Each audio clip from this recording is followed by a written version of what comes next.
Hello.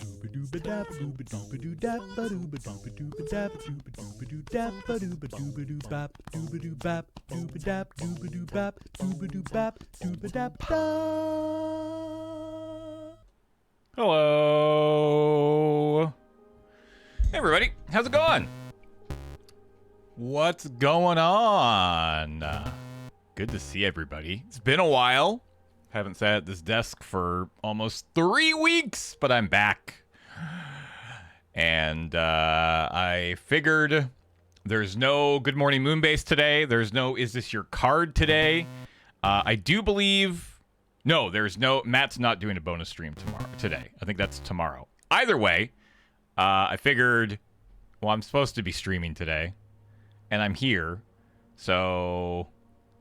Why not bonus stream? So... You get me! And I'm going to be punching a chunk in ye old Minecraft.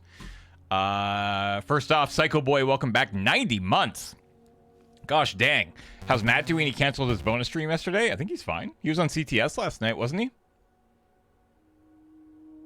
he? I'm pretty sure he and Nelson rode around on logs last night, so I assume he's okay. Maybe he just had something come up yesterday morning. I don't know. Proto J-Man, welcome back for 27 months. The Hackafo, welcome back for 116. Inkslayer, thank you for gifting me a sub to this channel. I appreciate that. Natimus Prime, welcome back for 126 months. I can dig it. Coalcast Magnet, welcome back for 34 months. Welcome back from Amsterdam. It was a nice event. It was a good event. I had a lot of fun, and it was really nice to be back in Amsterdam. I do really like that city. It's a very, very cool city. And ND, welcome back for 85 months. Ocho Cinco. Thank you, friends. Appreciate all the quick little resubs there. Yeah. So, I've been gone for a while. I hope everybody's been having a good time. As the first couple weeks of July have been a little quiet around the moon base, I'm sure. But that's more or less over with. Pretty much everybody's back. There's only a few people who are still away, and they'll be back within a week or two. But stream should be getting more or less back to normal as we move forward. I know Matt still has a couple bonus streams. I don't know if there's going to be an Is This Your Card next week, because I think Wheeler is still away for another week and a half or so. But yeah, we do appreciate everybody sticking with us over these last couple quiet weeks. But yeah, it's been good. Bodie McBoatface Jr., welcome back for 106 months. Gosh darn, that's a long time. Thank you, friend. Glad everybody's having vacations, though. Yeah. Good for folks to get out of the moon base. Hilariously, it just kind of all happened around the same time. I think that's always going to happen when you have a big overseas Magicon. It's kind of everybody's excuse to, get out of town for a little while. So I left, January 1st, January 2nd? I got back last night. Yeah, Tokyo next year. That should be fun. I have no idea what Tokyo is going to look like as a convention. Frankly, I don't know if they know exactly what Tokyo is going to what it's going to look like as a convention. I can't imagine there's going to be a big demand for English-speaking creators in Tokyo, but please, by all means, Wizards, if you want to bring us out, we'll be there. And yeah, Amsterdam next year is in December, which I'm actually kind of excited about, to be honest. Always excited to, if I have to go back to a city, might as well go back at a different time of year, kind of experience it in all of the ways that the city has to offer. So I'm excited for that, for sure. But yeah, for anybody who doesn't know, Ashley and I, at the start of the month, went to Iceland for about 12, 13, 14 days, something like that. I think Ashley was there for 12 days. I was there for 14 days. We rented a little sleeper van and drove around that whole ding-dang island. And it was an absolute blast. Tremendously cool experience. Would highly recommend it to anybody who's ever thought about it. And anybody who's obviously comfortable with such a idea. I know that, you know, going to another country and renting a vehicle and driving... what did we drive? I wrote it down somewhere. I think we drove like 1,300 miles or however many. I wrote this down. I don't remember now. Was it like almost 2,000 kilometers, I think? I think we were, yeah, I think it was like just shy of 2,000 kilometers, which is like about 1,300 miles. And yeah, if you haven't seen the photos, I posted them to Blue Sky and Instagram on my personal account, so you can go check them out. I posted 20 photos that I was particularly fond of. I'm sure there's probably another like maybe I could dig through and get another 20. And maybe I'll do that. I also took a couple rolls of film, so it was incredible. It was a really cool experience. And a ton of fun. Kazi, welcome back. 50 months. Yeah, but are your arms tired? Super tired, bro. Super tired. Woo! I think I drove that far from Denver to Seattle when I moved here. I was smart. I did it in 3 days. Most of it, yeah. I mean, the nice thing about the Iceland thing is, like, it was probably on average about 3 hours of driving a day, which is just completely reasonable and entirely simple. Pharmacist Judge, 139 months. I was up for 23 hours yesterday, and I'm at work now. Hey, me too. Yeah, I left. I think I was up for longer than 23 hours. I think I was up for about 26 hours. I left.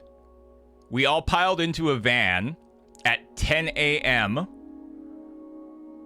In Amsterdam, and I walked in the door of my house at 12:20 a.m. the following day. So I think it was about, yeah, I don't know. I'm not gonna lie. I kind of, so my superpower is, at least this far into my life, I don't really suffer from jet lag. It's a good superpower. I mean, I'd probably prefer other superpowers if I had the option. Because how often do I get to use doesn't suffer from jet lag? Like maybe once a year, but more like maybe like once every couple of years. But yeah, I'm feeling good. I got home last night. I went to bed. I probably got about 7 hours of sleep, which is not enough, but I'm feeling pretty good. I'm feeling pretty good so far. We'll see how it goes. I think I maybe slept for about an hour on one of the flights, on one of my early flights. It's a long way. Freaking Europe, man. You got anybody here from Europe? Anybody here watching from Europe right now? You should move closer. It's so far away. It's so freaking far. Especially to the West Coast. Especially to the West Coast in Victoria. Do you know how much of a pain in the ass it is? You move closer. No, you move closer.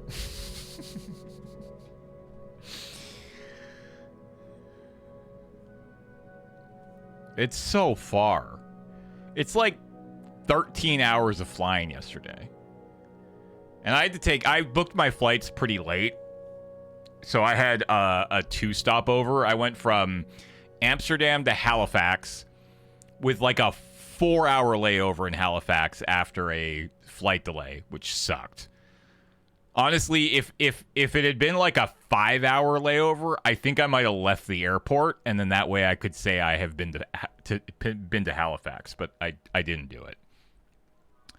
So yeah, Amsterdam to Halifax, Halifax to Vancouver, and then finally the Vancouver to Victoria, which is such an infuriating flight Like, there's nothing. It's the worst part. It is 100% the worst part about living on this island.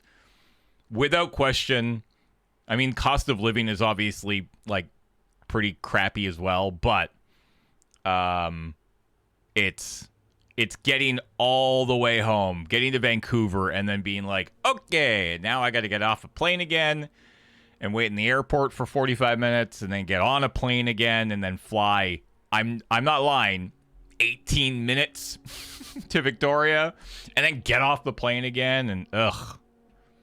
It's the worst. Peter Chordash, welcome back. 87 months. What's the best way to tell WotC I want to see Lure at Tokyo? I've already booked flights. Hell yeah. I'm not going to lie. I don't know, Peter. I'm not going to lie. I don't know. Yeah, I don't know. I actually don't know what the best way of telling wizards that you want to see me. I mean, us. Nah, you want to see me, right? It's mostly me. Anyways, social media. Hit them up on your social media platform of choice. Shoot them an email. I don't know. Stoffer, and welcome back for 154 months as well. Thank you, friends.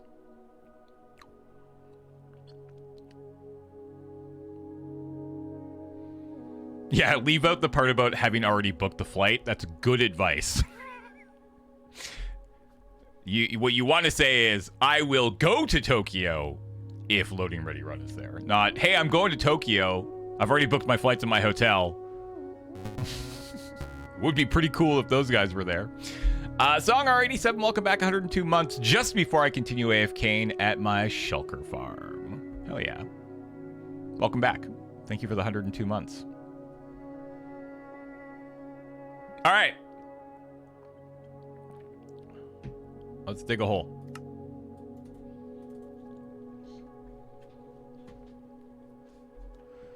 Let's dig a... Oh, that's going to be really awkward. Or seriously? Or no. The authentication servers aren't down, are they? Okay, good. That would have been super awkward. Oh, that would have been Oh! Yo! Oh, I love what Erica's done. Oh, that's super cool. Okay, so for anybody who, I don't know, doesn't watch me do this on my home channel, this is our Punch-a-Chunk world. And it's where we're punching chunks. Let me go to sleep here. And show you... Wow, it's so weird being at this computer again after, like, almost 3 weeks. Everything just feels kind of weird.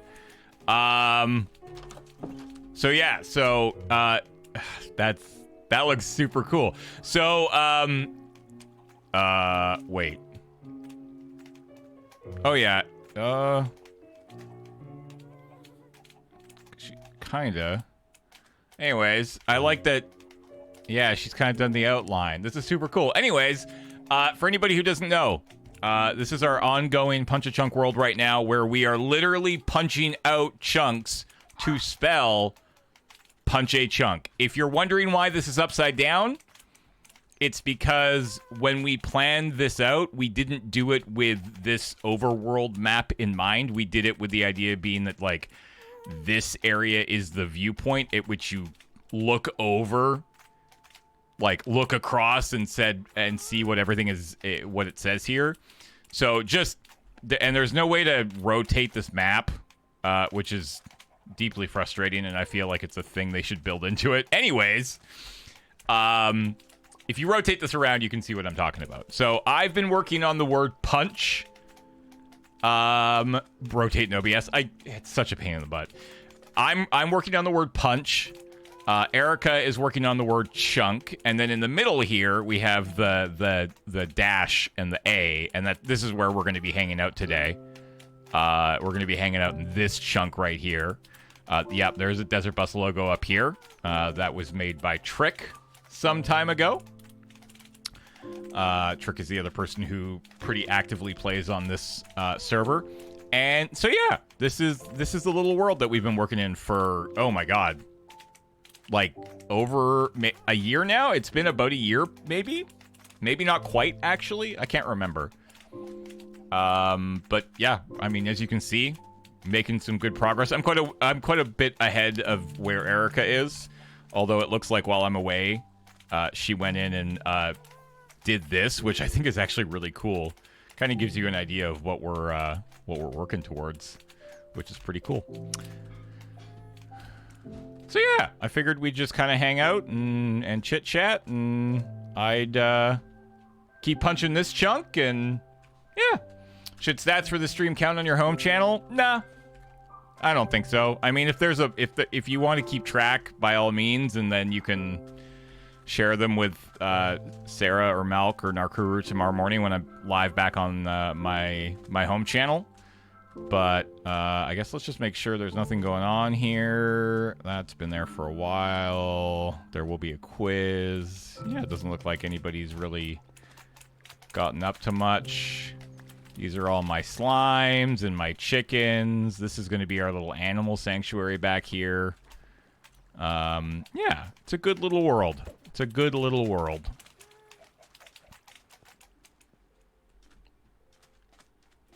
Back to the pit. Oh, God. Well, there's a fall if you wanted to keep track.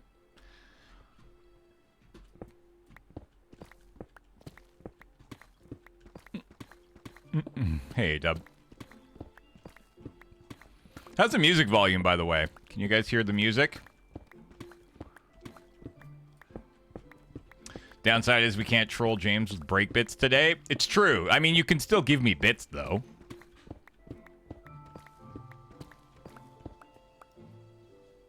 No, you can't hear the music at all? Very low?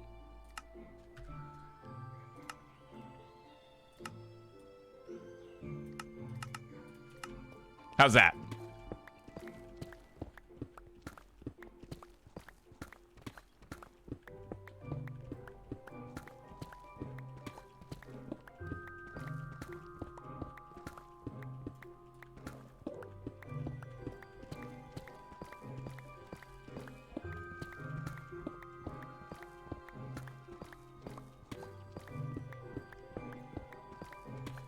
Better, better. Hooray!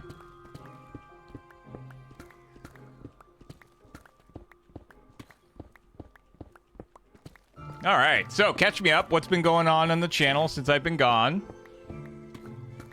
Hey, James, what did you think of the Doomsday trailer? Meh. I'm not gonna lie.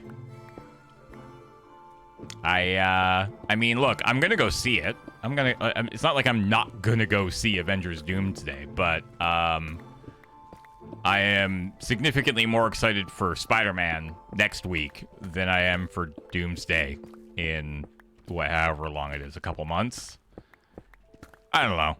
I really hope. Here's what I'm hoping. I'm hoping that Doomsday and Secret Wars are fun, enjoyable, action-packed, but the reality is that there is truly and utterly no universe in which those two movies will be able to even come close to reaching the heights and emotions that I felt for Infinity War and Endgame, which is okay as long as they also use it as an opportunity to, like, legitimately figure out a way to put the MCU back on any sort of semblance of the right direction. So I don't know if that means it needs to be a hard reboot or a medium reboot. It feels like it kind of needs to be one of those two. I don't even think a soft reboot is enough, if I'm being honest.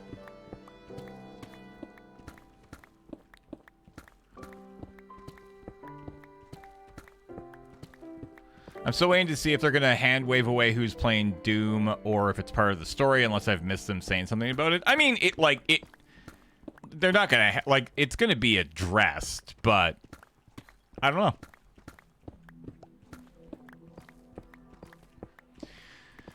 I felt like Thunderbolts kind of did that. I mean, it certainly was a reasonable start, but the problem is that you just have so many heroes that people don't really care about in the same way that you cared about the characters when it came to Infinity War and Doomsday. I also enjoyed Thunderbolts. I really liked Thunderbolts. I did.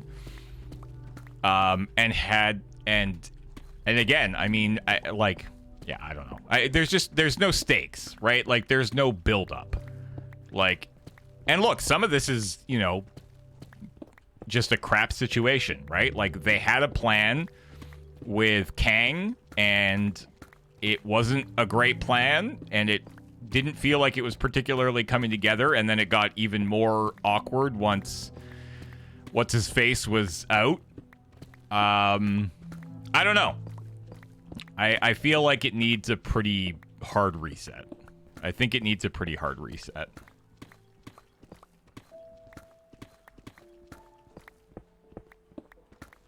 But that being said, I am very excited for Spider-Man. I actually posted this on Blue Sky the other day.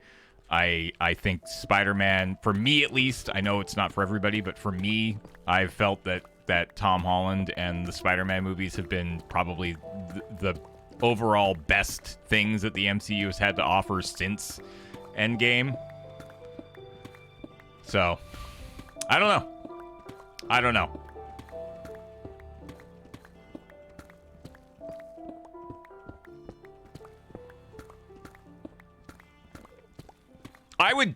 I would so desperately love to have an hour inside of a room with Kevin Feige hopped up on truth serum and asked him, okay, let's rewind.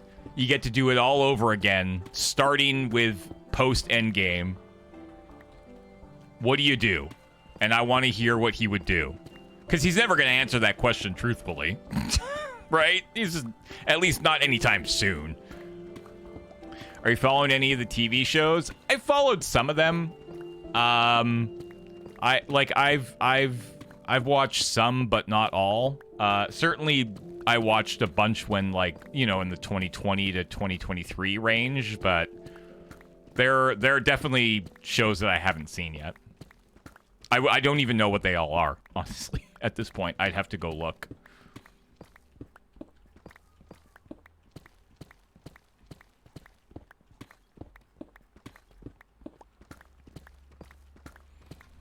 What would you do differently? Not have a pandemic? That's not an option. That's not the option. Pretend there wasn't one. I just want to know, like, if you could redo it, like, would you... Because, like, had they done a like, proper soft reboot then, I think, you know, obviously we would be in a much better situation today. I mean, obviously, they went way too hard with the TV shows, and they've course-corrected on all of that, right? Which is great. But, like, some of the TV shows were really good, you know? Like, they made good stuff. But it was just too much. You know, like, I watched the trailer and for Doomsday, and you see Shang-Chi, right? And it's just like, oh yeah, right. That guy who got a movie like 5 years ago, and we haven't seen a damn thing since. Okay. Neat.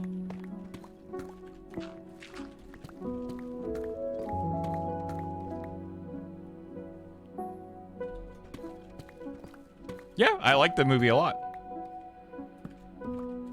Oh, is Charlize Theron coming back after Multiverse? I don't think so. There's so many, and that's the other thing, is that there are so many mid and post-credit scene bits that have just had no payoffs. I haven't kept up. Have the Eternals been relevant since their movie? Nope, not really. Yeah, they just try. I don't know. It's just annoying. Was in Marvel Zombies? I mean, yeah, that's true.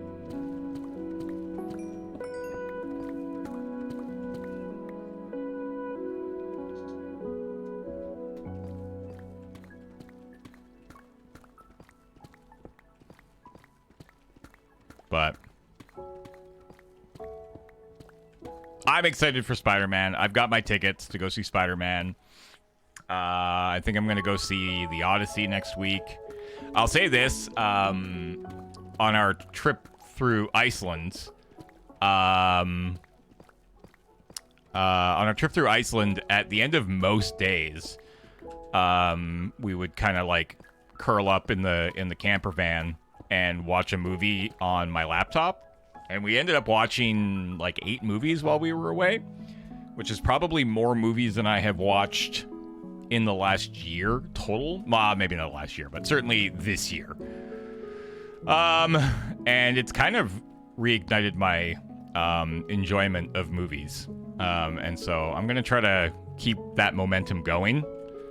And go like that. Do you have IMAX 70mm in Canada? Not in Victoria. So Victoria does have a IMAX screen, like a, I think a proper IMAX theater at our museum. I don't know if it can do, I don't know if it does 70mm. I'd have to look into it. Or if you want to look into it and let me know. Somebody Google it. Can you do 70mm IMAX at the Royal BC Museum? I don't know. It'd be really cool if you could. They're not doing it. We do have like an IMAX screen at our theater. So like I can see it in IMAX, but not 70mm IMAX. We cannot do 70mm IMAX here. At least not right now. But we do have a proper IMAX screen at our bigger movie theater here.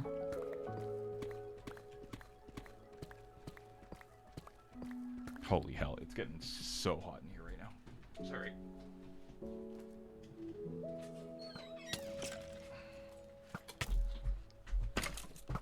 Oh, hello.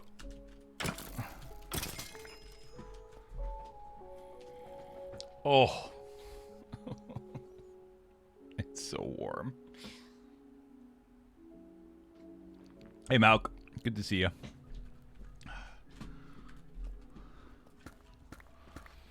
I saw it once and have tickets again for next Monday. IMAX is away. Yeah, like I'm not. If I'm gonna go see it, I'm not gonna not go see it in IMAX. What was the weather like in Iceland? It was gorgeous. It was for basically the entire time we were there and driving around. It was either sunny or sun with clouds and anywhere between like 12 and 15 degrees Celsius. It got pretty crappy once we got back into Reykjavik. It kind of got rainy and windy and a bit colder. But by that time, we were done with the drive, which was fine. Is Iceland expensive AF? Sure is. Yup. Iceland is... It is not cheap. It is not cheap. Now, we did it in a fairly cheaper way, but it was still pretty pricey. Still pretty pricey.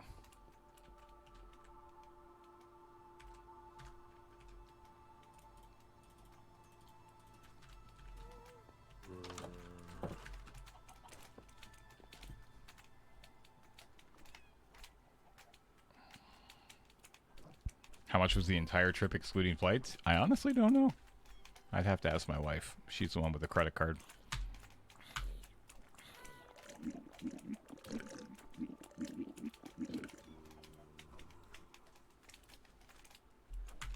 Honestly, the flights weren't bad. I think the flights were like $1,200 Canadian return. I went to Amsterdam afterwards, so that kind of changes the math, obviously. But had we both just flown to Iceland and back like Ashley did, yeah, I think the flights were like $1,200 or $1,300 Canadian.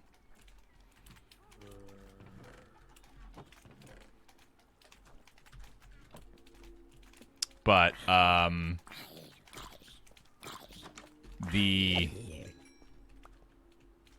just everything there is quite a bit more expensive than, obviously it's a tiny island nation, right? And you have to ship everything in, and there's, It's not a cheap place to go. It is not an inexpensive holiday. I wouldn't be if you're looking for a holiday and looking to keep it on the cheap, Iceland is not where you want to go.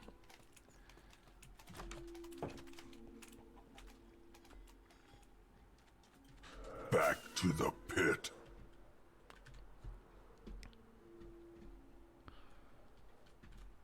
Yeah, far away from everywhere else. So like food is you know, not cheap. Gas is not cheap. Accommodations not particularly cheap. Yeah.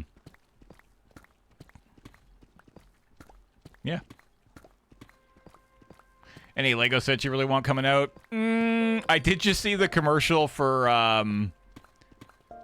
the X-Files set, but I don't need it. It's pretty cute though, and the like minute-long commercial that they did with Gillian Anderson is pretty cute, but certainly don't need it. Oh, I don't have a beacon.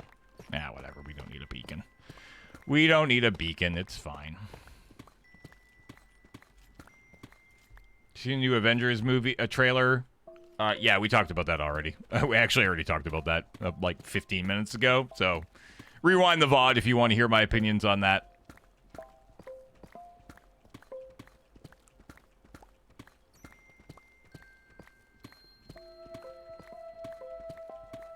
No, you're good.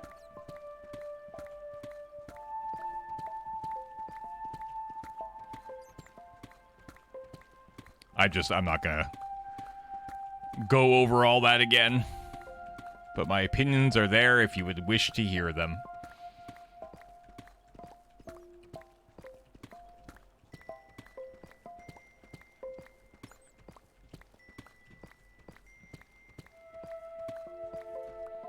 Can we ask you what's your opinion on the Guild movie?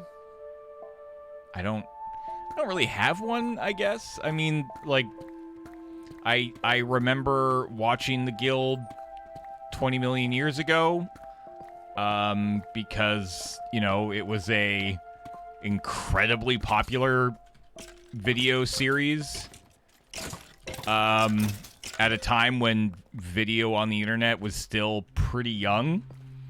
And so obviously, as a group of people who also made video on the internet, there was, it was kind of hard to not pay attention to. And I remember, I don't know if I ever watched all of it. I don't feel like I was ever, does the Guild predate Lure? No, it does not. I don't remember being a diehard, I was never like a diehard fan, but I remember watching it. I agree that it probably hasn't aged particularly well, but neither is stuff that we made back in the early 2000s, right? There is 100% stuff that we made back in the day that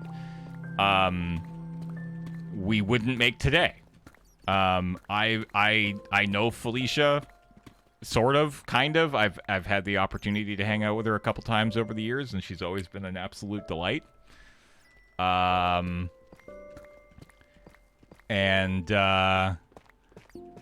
mean, I'm happy that they're doing their own thing and they're making it happen, and it seems like there's clearly a enormous audience out there for it. I mean, I saw it yesterday, and it's at like $2.5 million with like 14,000 people. So like, there's clearly an audience there. People loved that show. And you know, hopefully it's an enjoyable thing that people find value in. I'm not gonna back the Kickstarter. I might watch it when it comes out if I hear good things, but I'm probably not going to go out of my way to see it.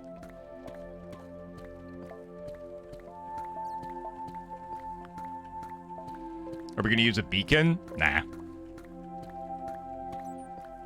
Nah. I'm not in any hurry.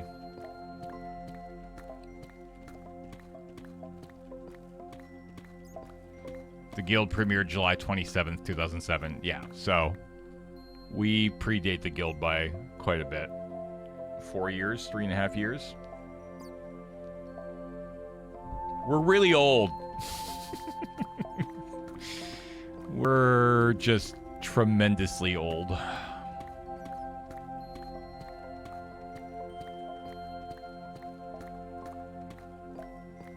Yeah, I don't know. Are any of you here excited for the Guild movie? Any of you back it?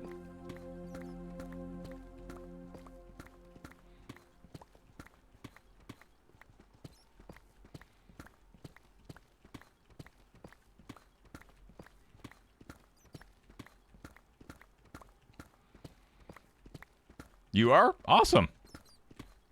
I hope that when it comes out next year, you're pleasantly, you have a pleasant experience.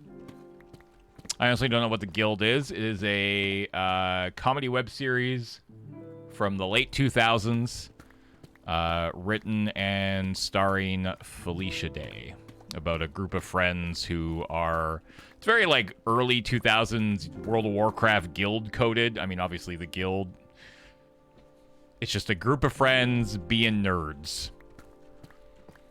I mean, here, yeah, so like, here's a question. When was the first season of Commodore Hustle?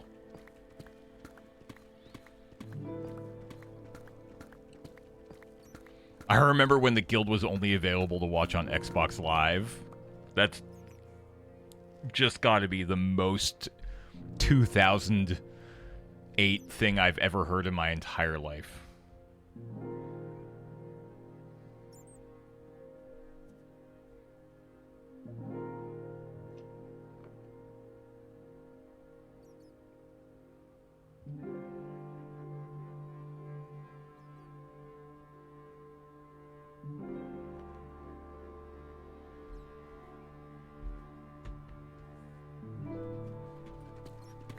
...2008-ish. So yeah, I mean, there's probably... I wouldn't say it's probably unrealistic to say that we were probably influenced by the Guild. I have no idea. I don't really remember the creation of Commodore Hustle. But, you know...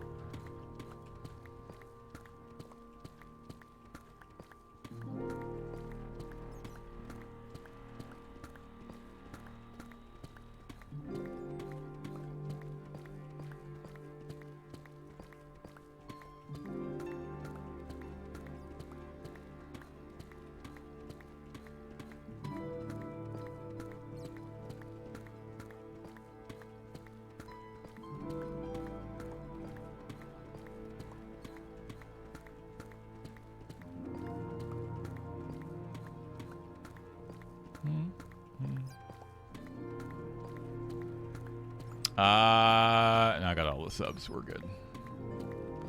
We're good. We're good.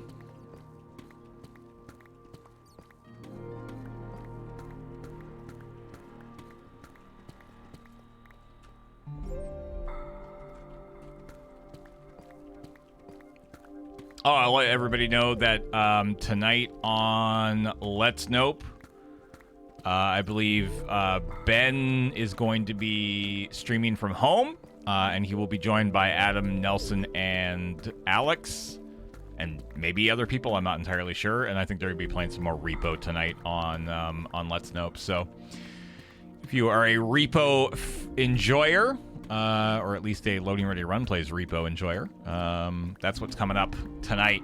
That one came together fairly last minute just because wasn't sure how Ben was going to be feeling and how everybody else was going to be doing. So that is a plan for that's the plan for Let's Nope tonight.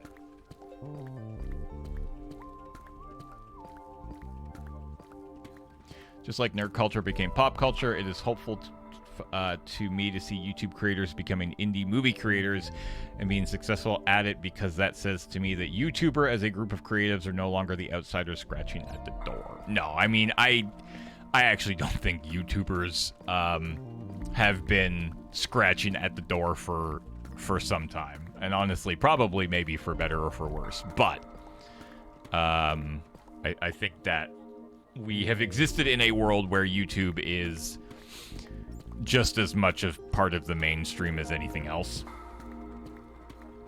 I probably enjoyed the Chameleon one the most. Well, that will be on the schedule for August. Mecha Chameleon and Super Battle Golf are coming back in August because there have been updates to both, and also they were incredibly popular internally. Like, people loved playing them, so seems foolish not to bring them back.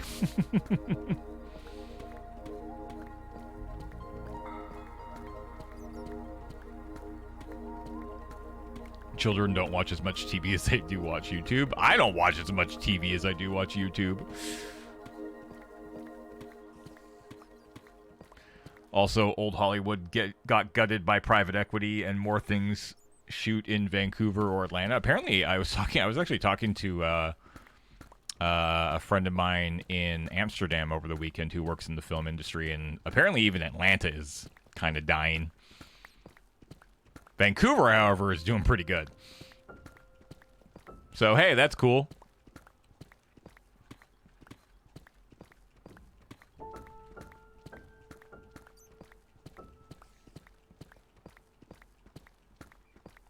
Hey, I have a lens.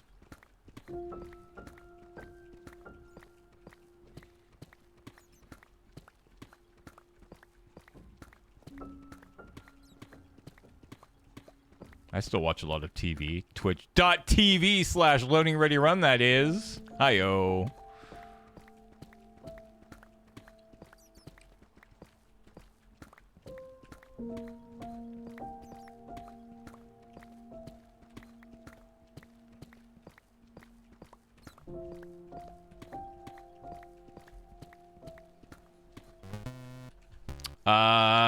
Garrick or Garuk, Predator of Scrubs. Welcome back. 94 months. Hell yeah.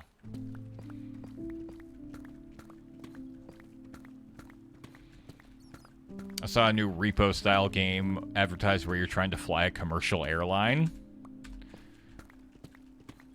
Yeah, that sounds about right. Sounds about right.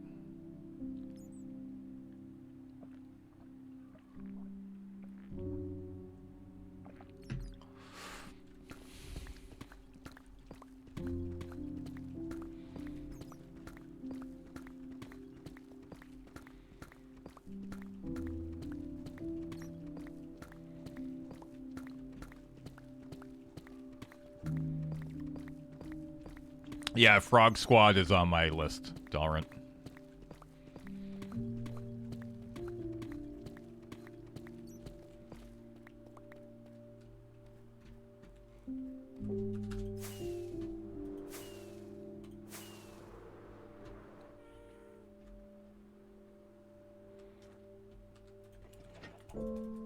Nope, wrong one. Ah, shoot.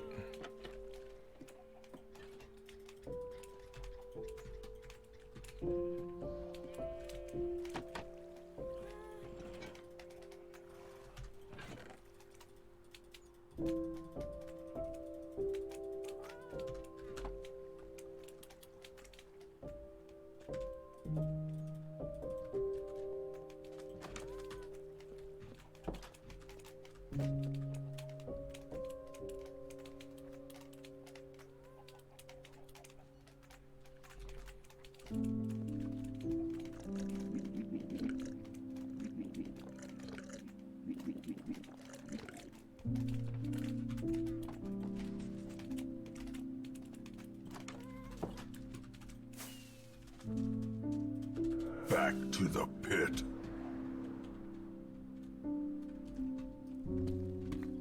All right.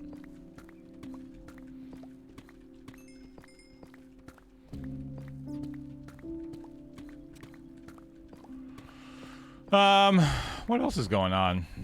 PPR next week. Hobbit. Pretty excited for the Hobbit, if I'm being honest. Pretty excited to see what that one's like.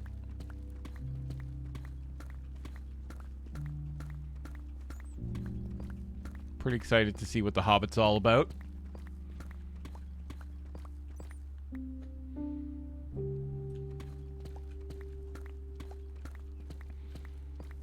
Next week. Yes, next week.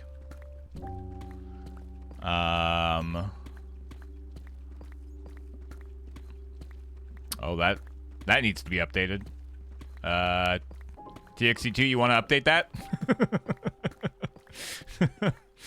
Wanna... Thanks, Juliamon.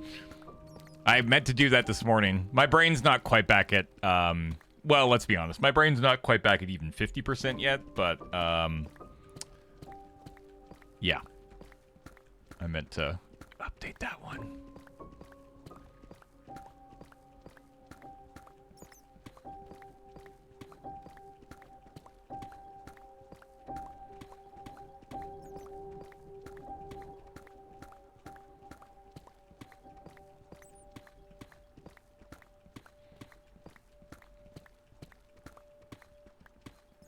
And then a bunch. We found out a bunch of the. We found out all 3 in-universe sets for next year, and they seem pretty cool. They seem pretty cool.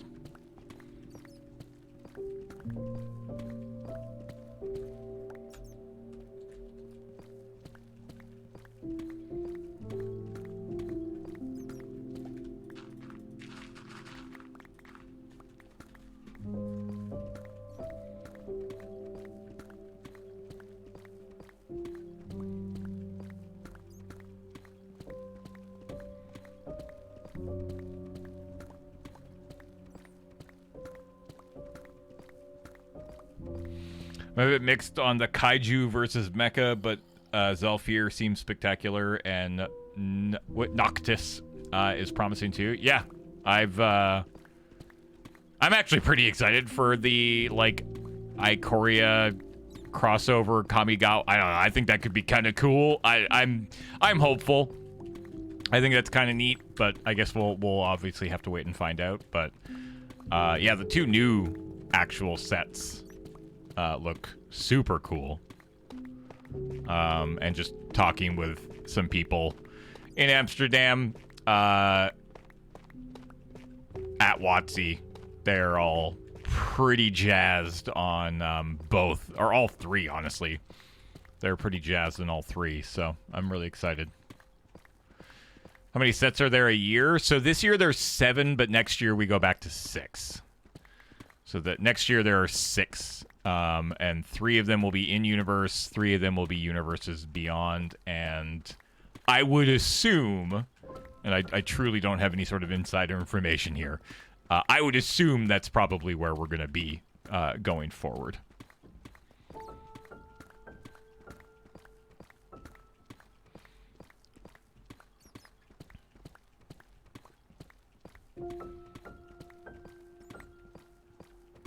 It is. Maro said as much. Yeah. I mean, obviously things can change, so who the hell knows, but... Hey, Rosard.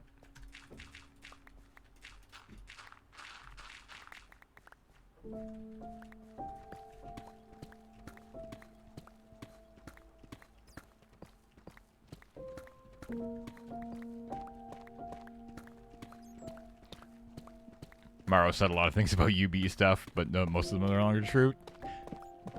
To be fair, though, he's probably not the one who made the decisions that made his statements untrue. So.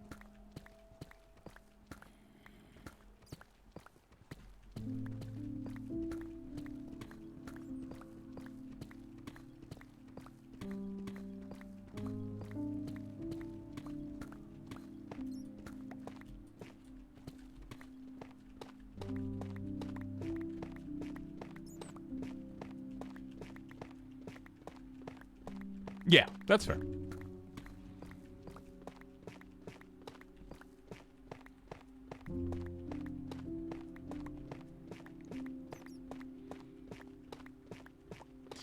When do you think we'll get a Back to the Future UB set? Never? That seems like I don't think that one would work. I don't think a Back to the Future set works. But who knows? I don't know. I have discovered that, real human beings on Magic cards is kind of where I draw the line. I mean, like, in the sense that it's just, like, doesn't work for me. Like, you know, obviously I'll be, you know, doing PPRs and making content around them, but probably won't be going out of my way to play them all that much. We need a lure UB. I'd be happy with a content creator secret lair. I think that would be actually really cool. I've always thought it would be pretty neat if they did like a 5 or 10 card secret lair where a couple of the bigger creators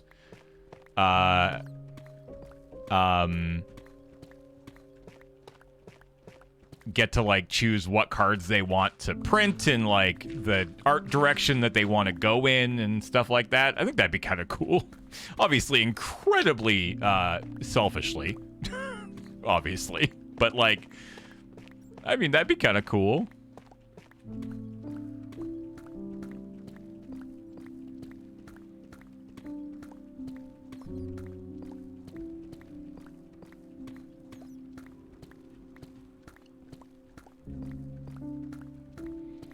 All those cards from the Friday night. No, I'm talking about like like reprint, like a proper secret layer, like reprints, new art, stuff like that. Like they're never gonna make Friday night cards. That's never gonna happen. My idea could at least maybe happen. I live in the world of reality, unlike you weirdos.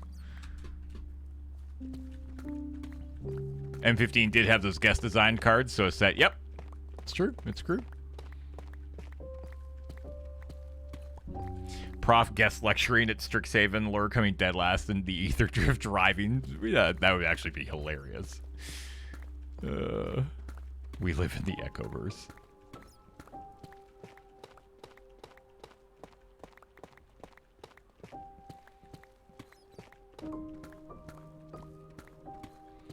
Desert Bus Lair is a much more real possibility. Probably. I mean, probably not. Probably not. Desert Bus isn't big enough. There wouldn't be near enough demand for that.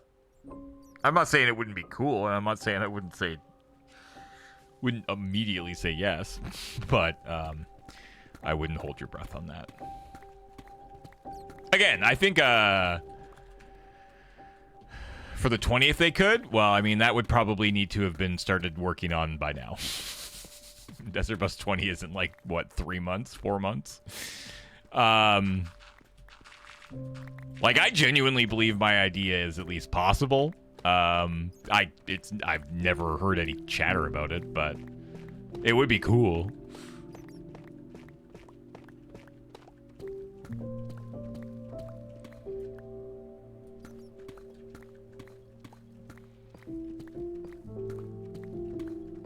Minecraft. I mean, obviously a Minecraft thing would be cool. Like, I would love to see a Minecraft secret lair. It actually kind of blows my mind that we haven't gotten a Minecraft thing yet. But like, there's nowhere near enough. I don't think there's anywhere near enough to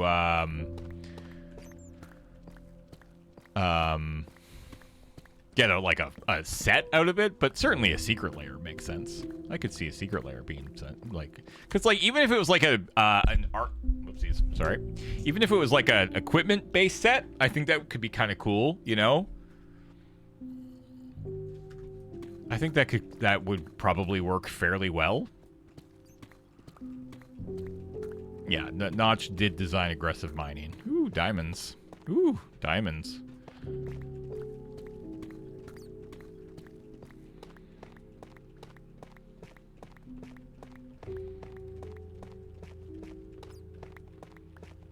I could see maybe a two, like I could see like two commander decks, right? The good guys and the bad guys. I could see that working. You'd probably have to draw off of like Minecraft Dungeons and the other game that I don't remember. No, we're not going to Gamba for diamonds. I mean, if I mean, I shouldn't say that. If a mod wants to Gamba for diamonds, by all means.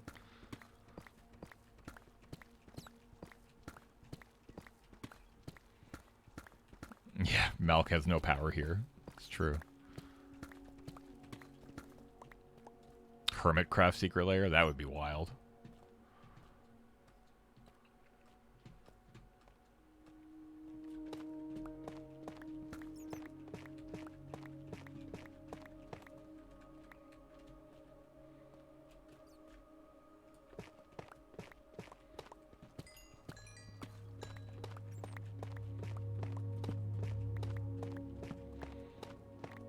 The Stardew Valley secret lair is pretty cute.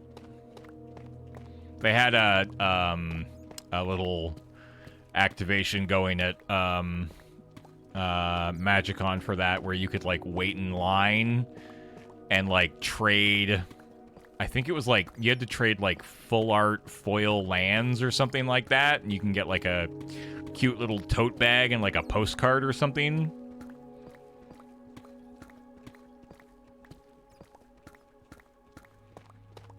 You missed out on the tote bag? I mean, the lines were enormous, and... yeah.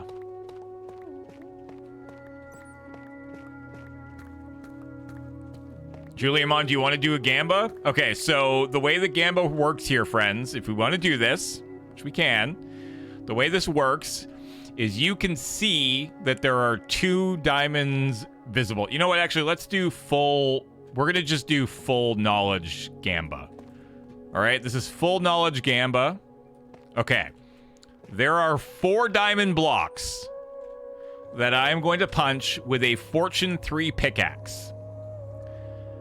You can get, with a Fortune 3 pickaxe, between 1 and 4 diamonds per block. So at most, we can get 16. At the low end, we could only get 4. Average is 2.2. So the average for all of these would be, what, 8.8? So let's set the line at 9. Or we'll set it like 8 point. We can say 8.5. So it's either above. It's either just say 9 or more, 8 or less. Like 4 to 8 or 8 to 6 or 9 to 16. Those are your 2 options.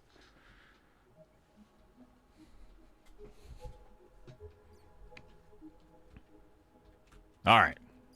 You can get your Gambas in. Because, good God, I know you all have a lot of channel peaks. Or points, as they are here. Oh my God, that's so many. Did somebody just put in, like... did, like, 3 people just put in, like... that's so many channel points. Oh my God. Yeah, there's some of you who can't. I know, because you're... wait, is it you say you're in Sweden, you're not allowed to Gamba, but you have a 1 next to your name. You did Gamba. You put in a 250,000. That's absurd. 100,000 on the over. Well, good luck. Good luck. Oh wow, that was a quick one. That was a 1 minute. Oh my God, there's so many channel points. What the hell? How many channel points are it? That's like 5 million. There's like 5 million. Oh my God. You people are maniacs. All right, here we go. Let's go. Okay, that means it's 2 to 4 for anybody who doesn't know Minecraft super well. Oh, I can't even pick that up. Okay, let's just put that over here. All right, so it's a good start. Oh, that's a 2 to 4 as well. So now we have between 4 and 8. Okay. Oh. Okay, now we have between 6 and 12. Which means if this is another double, the over wins, right? Or no, it's not. Because I said it's 4 to 8. Ooh, it's a single. It's a single. Oh, I just opened it. Did you see? I didn't even see. I opened it so quickly I didn't mean to. What do we think? It feels like 12. It's 12!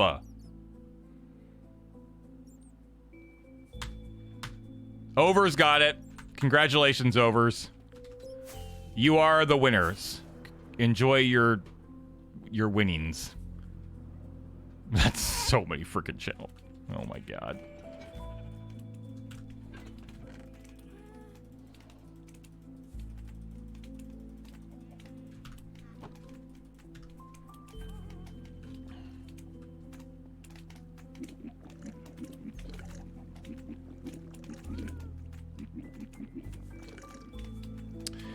Wait, so 2 dropping doesn't actually mean 2? No, it means it's between 2 and 4. That's just how the game visualizes stacks like that. So, like, if I drop 1 glass bottle on the ground, it's just the single. But if I drop another, they'll join up and become a stack. But if I drop another, it just joins those 2. It only ever shows 2.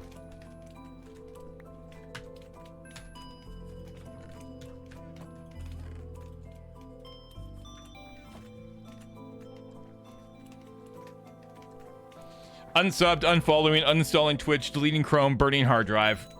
Yep, that's all reasonable. I would definitely do the same if I were you.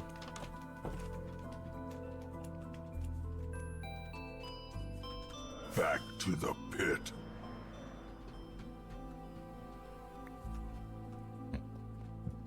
How do you uninstall a website? I don't know, delete it from your bookmarks. Block it. But my points! Well, you shouldn't have gambled. This is why gambling is bad.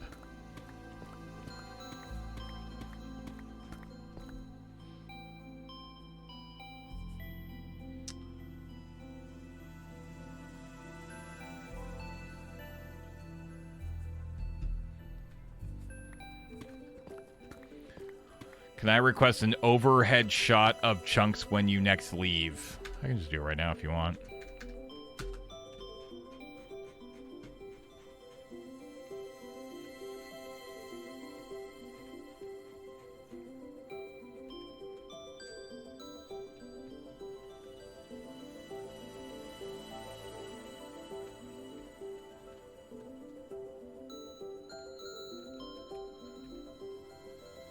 There you go.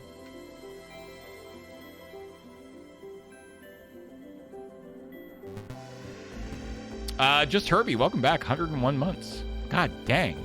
Yeah, Erica made a template. I noticed that this morning, or when we logged in. Malk. She must have done that, obviously, while I was away. So at some point, this will say, punch a chunk. We've still got a ways to go.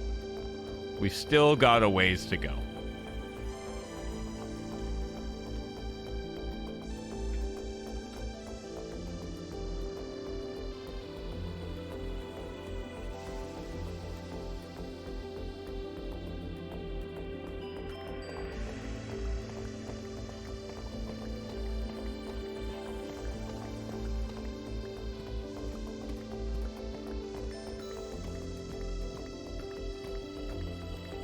How long does chunk punching take? It takes about 6 hours to do a whole chunk from start to finish. It takes about 6 hours to do one, and I've done however many this is.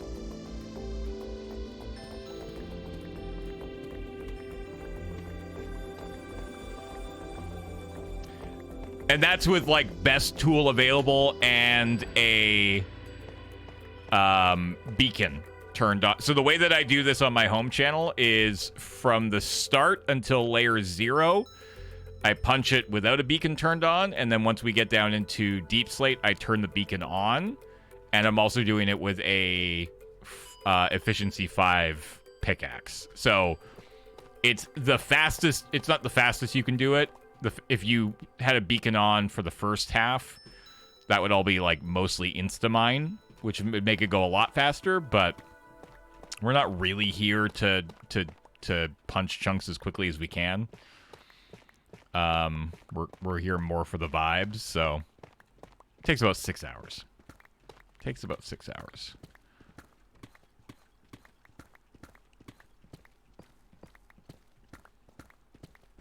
If you do it with the traditional Punch-A-Chunk rules, it takes closer to like 15 hours. And it sucks. I wouldn't recommend it. I wouldn't recommend it. Punching chunks now that they are this deep, using the traditional Punch-A-Chunk rules it's so much stone pickaxe, and stone pickaxe is just brutally slow when you get down to deep slate.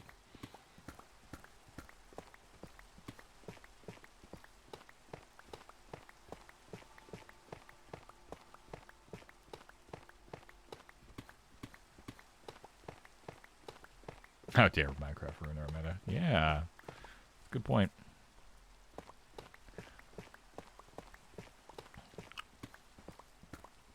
How long would just fist takes? A very long time. I mean, here.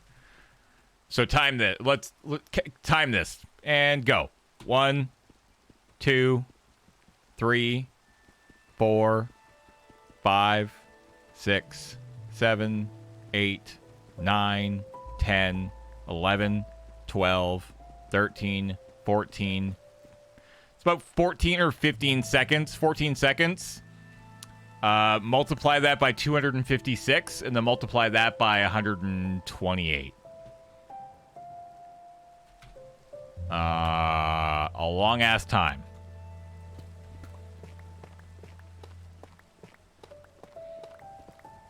I think I've said I would do it for $10,000.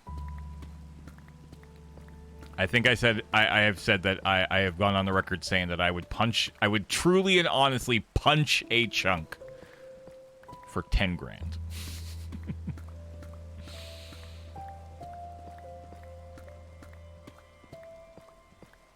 I did actually build a cactus farm for fun, but I'm on bedrock, so it doesn't give as much XP. Yeah. What are you waiting for? No, don't do it here. I don't have to share the money with all the other ones.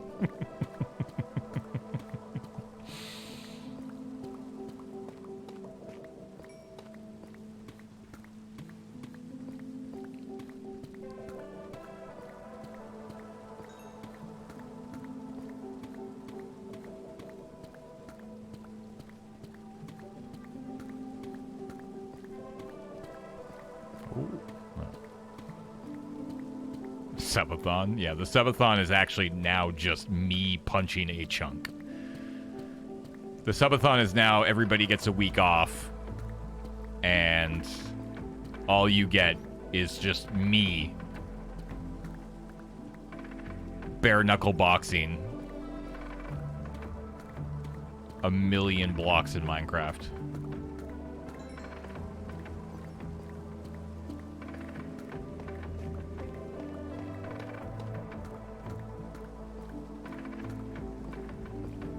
There'll be news coming out with the subathon soon. Hey, Joe Kim. Flies home from across the world, immediately starts digging a hole. Classic James Turner. Damn right. Hope you're doing well, buddy.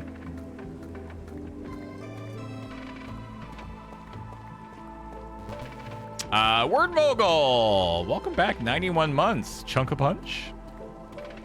If you insist. Yeah, we'll have more news for the subathon soon.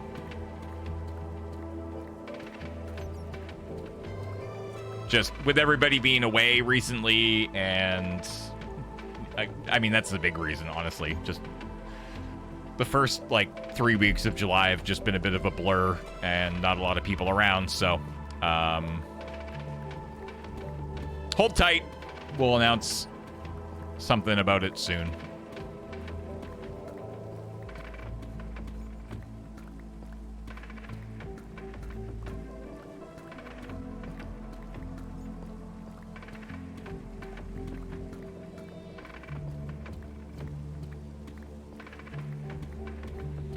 When are we getting a head-to-head Punch-A-Chunk? I mean, I don't know. I haven't been, entirely driven to do another one. Surge and I did 3.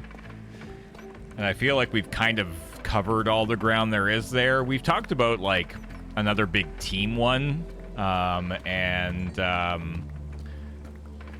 I'd still like to make that happen.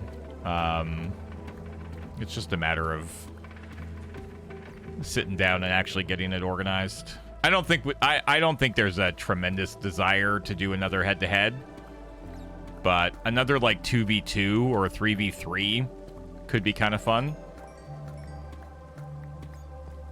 We've talked about doing like a 2v2 where one person isn't allowed to leave the hole, but the other person isn't allowed to go in the hole, and so they're able to go out and gather resources and, like, I don't know, just figure out ways to make the thing go faster kind of thing. So maybe they go out and they just, like, strip mine for diamonds and keep the puncher completely stocked up on diamonds and stuff like that, or maybe they try to, like, get into enchanting, or who knows, right? Like, there's a lot of ways that we could do it.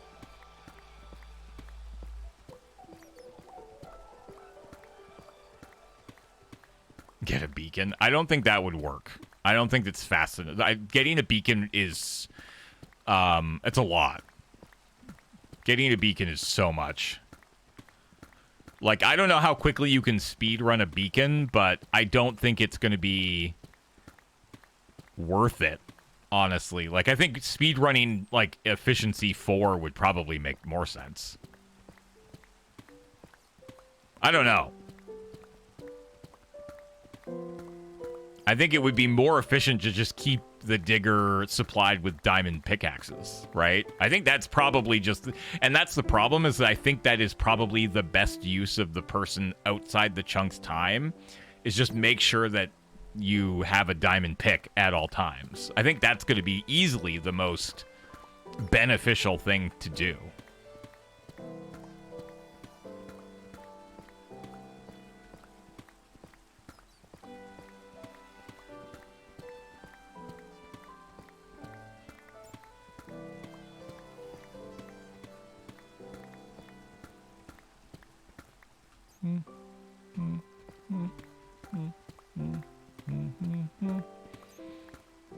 Who wins, James punching a chunk or a new player speed running the game?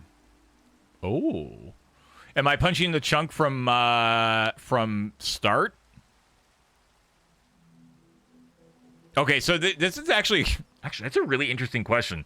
There's a couple variables here, right? Like, am I doing it with like the base rules? And how experienced is this new player? Have they never played Minecraft before?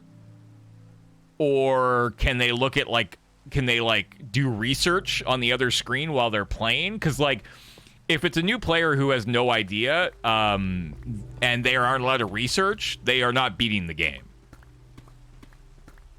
You're just not. There's just no universe in which you're beating the game. The other player has a coach? Ooh. I think if it was me punching a chunk with standard punch-a-chunk rules versus somebody who's never touched Minecraft before in their life and Surge is their coach, I don't know. Surge plus Adam. Adam has played Minecraft a little bit, but Adam is also just good at video games. I think I would rather it be like, he's just inherently good at like most games. He's just one of those guys who's just like just fucking good at video games. Beach could actually kind of be interesting.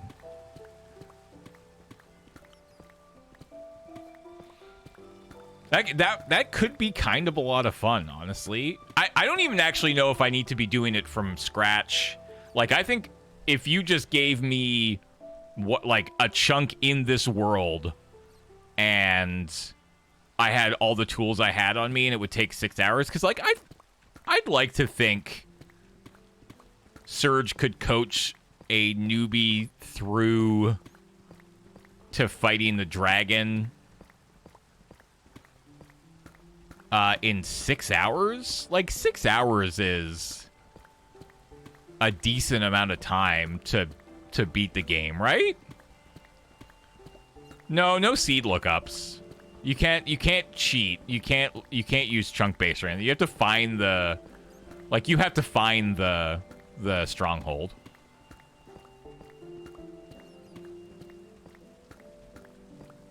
And like you have to find nether fortresses and stuff like that. I don't know.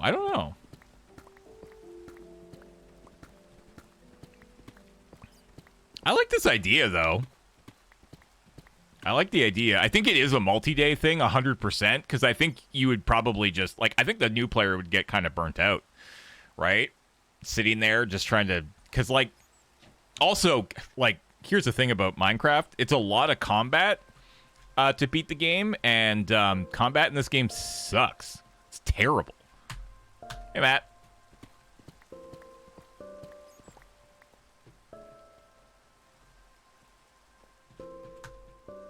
Ender pearl farming would definitely burn someone out. You can Ender pearl farming is so much easier now with the Nether.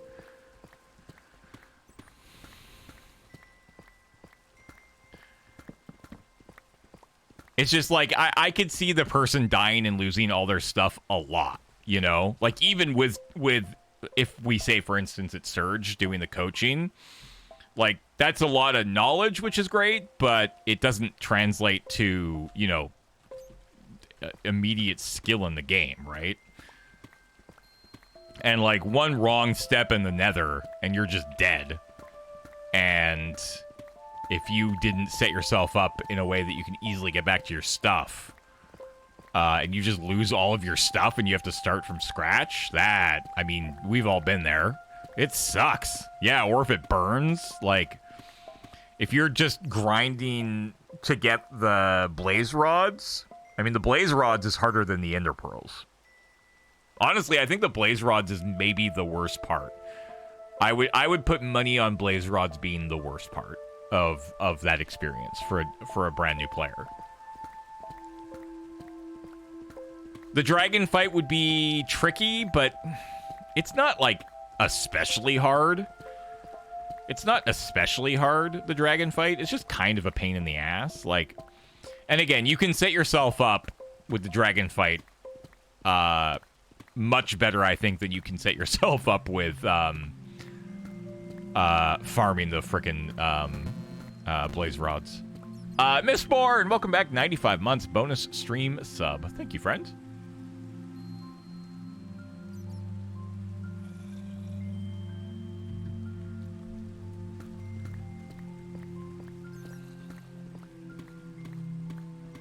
I bet outside the portal and some extra blocks basically makes it grindable. Yep. Like there's definitely ways to get through that dragon fight without I think a tremendous amount of grief. But again, I think the blaze rods is the worst part of the whole time. Are any of you coming to Gen Con? No, nobody's coming to Gen Con. It's not even that everybody's burnt out on travel. It's just there's just not really any reason for us to be there. I'd like to go back. I really liked Gen Con when I was there 2 years ago. It was a really cool con. I mean, Indianapolis kind of, God, weather-wise, it was kind of awful. But a coached punch-a-chunk or playthrough sounds interesting to take on a reality show with poor players being voted off. Ooh.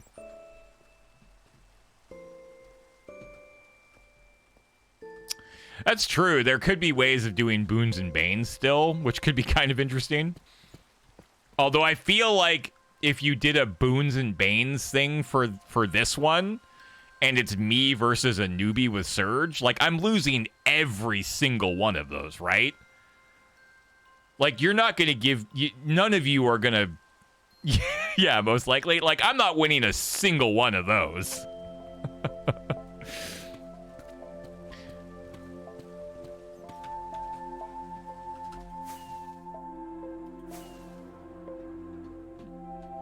No, we like balancing the scales. I think you like balancing the scales when it's like me versus Surge.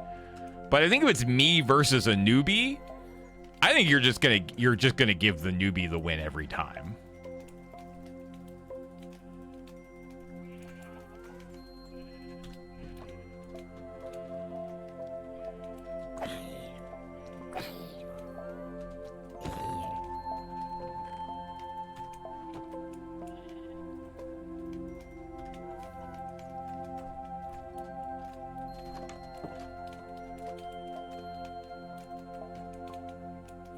like this idea, though. I think this idea has legs.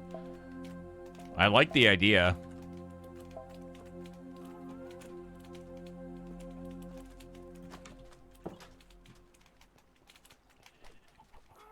Honestly, I think it's also, like, kind of fun, the idea of, like, what if instead of the newbie thing, it was just me versus Surge, and we did a thing where it's just like I'm punching the chunk and Surge has to beat the game, but also maybe there are some like other things, like maybe instead of beat the game, you have to like kill all the bosses.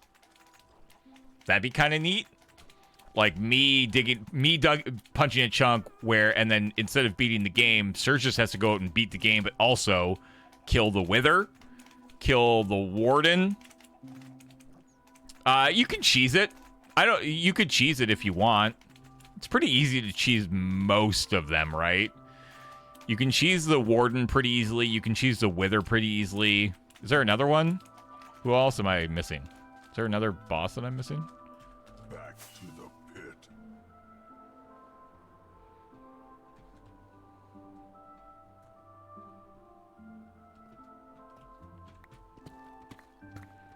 Yeah, you can cheese the dragon.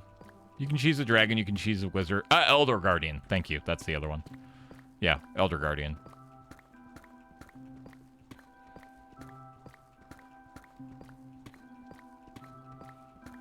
I guess, like, killing all 3 Elder Guardians. Right? Oh, there's the creaking. That's not a boss, though. That doesn't have, like, a health bar. Bosses are the one that have, like, a health bar pop up when you, like, interact with them. Creakings don't have that.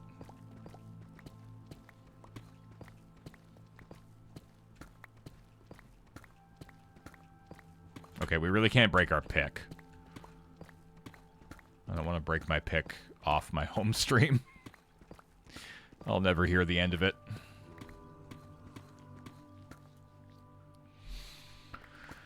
You can also raise the difficulty by saying no doors, etc. when fighting the Elder Guardians. Again, I think you can say cheese it, like go for it. It's still like, it's still a lot of work to have to, grind up the Wither Skulls to kill the Wither. You have to find the Deep Dark City. You have to find a Notion Monument. Like, there's a lot of stuff that you have to do. Obviously, you have to beat the game, essentially, right?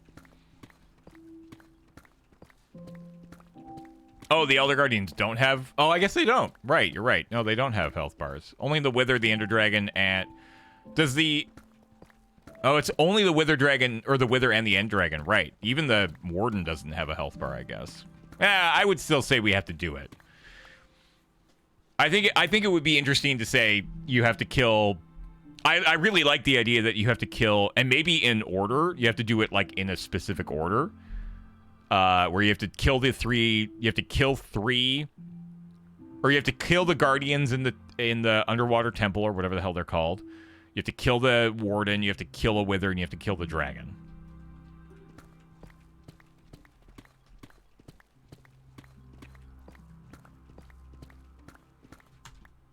$72.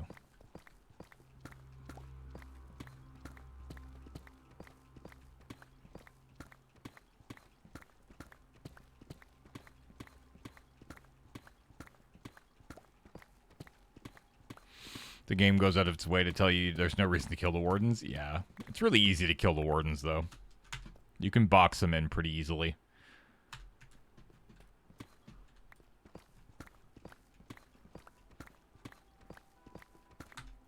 $55.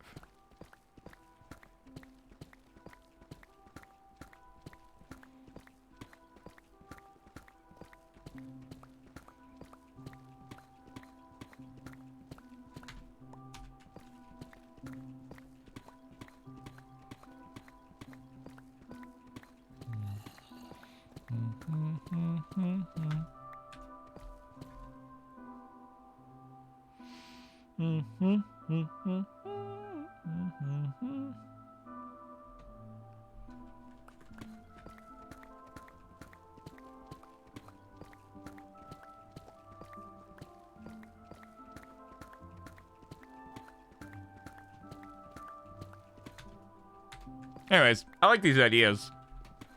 I like these ideas. What was that? 22.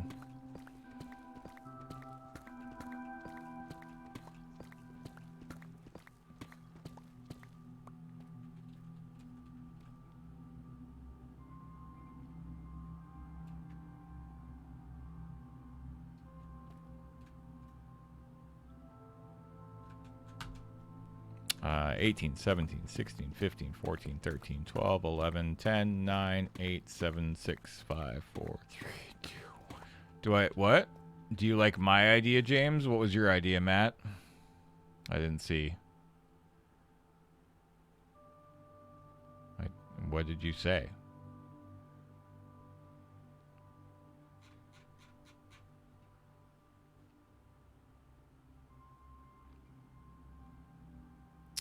Do you like my idea? Nap? I like naps. Naps are good. 12, 11, 10, 9, 8, 7, 6, 5, 4, 3, 2, 1. 9, 8, 7, 6, 5, 4, 3, 2, 1. 5, 4, 3, 2, 1. 4, 3, 2, 1. 3, 2, 1. 2, 1. 2, 1. 2, 1. 1. 1. 1. 1. 1. 1. 1. 1. 1. 1. There it goes.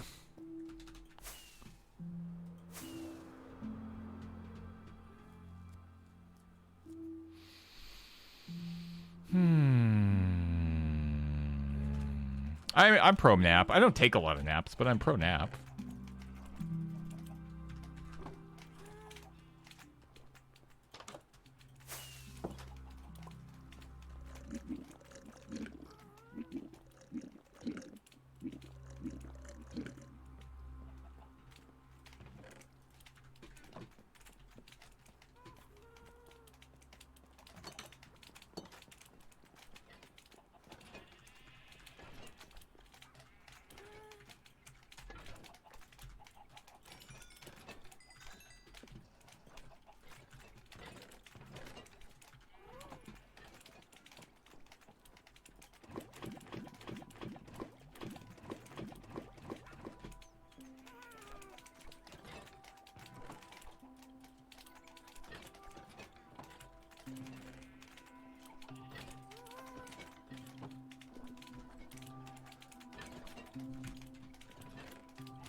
Wait, what did we say we were doing again? We're saying we were doing 8 and 8?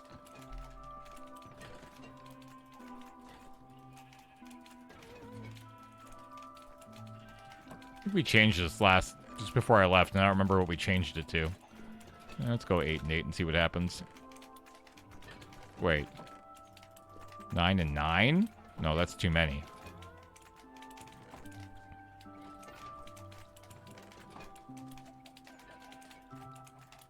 Yeah, that's too many. Sure. I don't remember.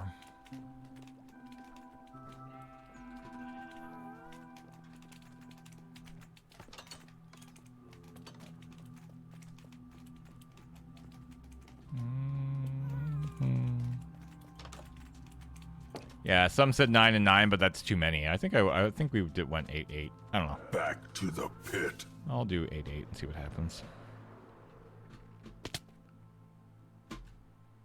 What the fuck? What was that? What are you talking about? Stupid ass game.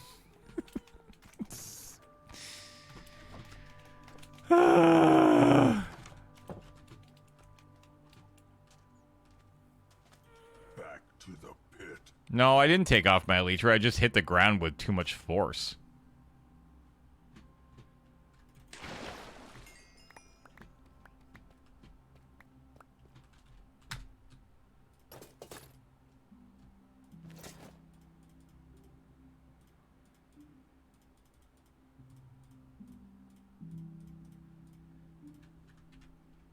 Oh, I have to reset the pearls. God.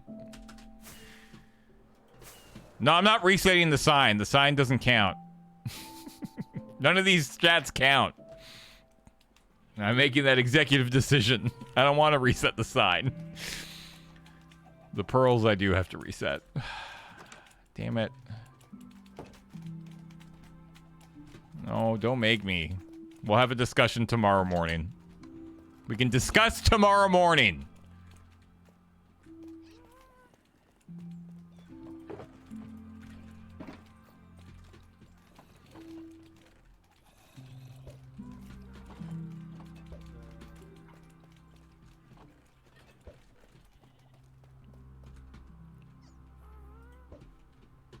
I know, there's enough of you here that you'll remember and report tomorrow. We can have a discussion tomorrow with the regular crew.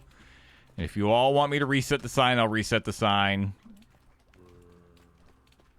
But... yeah.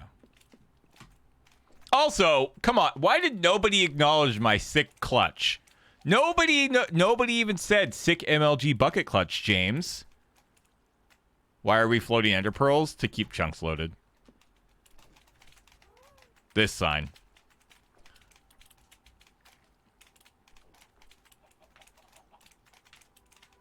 Well, now it doesn't matter because now it doesn't matter because I asked you to. I don't want your pity like bucket clutch. God damn it. No. It's too late. It's too late. You all oh shoot. I don't have enough pearls for this. Oh, God dang it. What do you mean it was mid, could have been cleaner? Shut your face. There was a glorious bucket clutch. I immediately picked it up.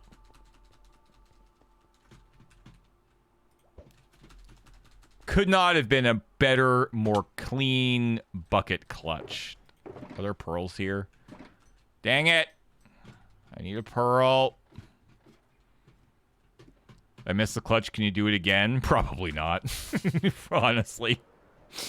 Honestly, if I went and did it again right now, I'd probably die.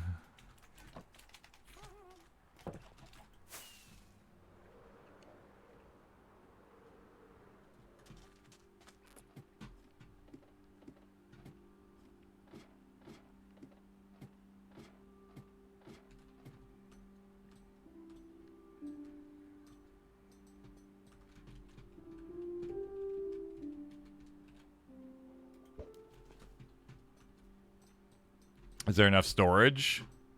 No. Actually, this is going to probably need to be expanded. Goes down quite a bit, though.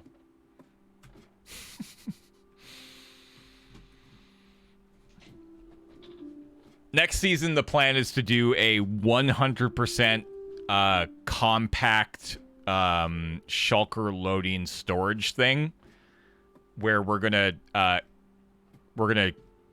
compact every single thing that we can. So we're gonna like smelt everything and turn it into blocks. We're gonna turn what the hell? My Minecraft just crashed. I don't know why. One moment.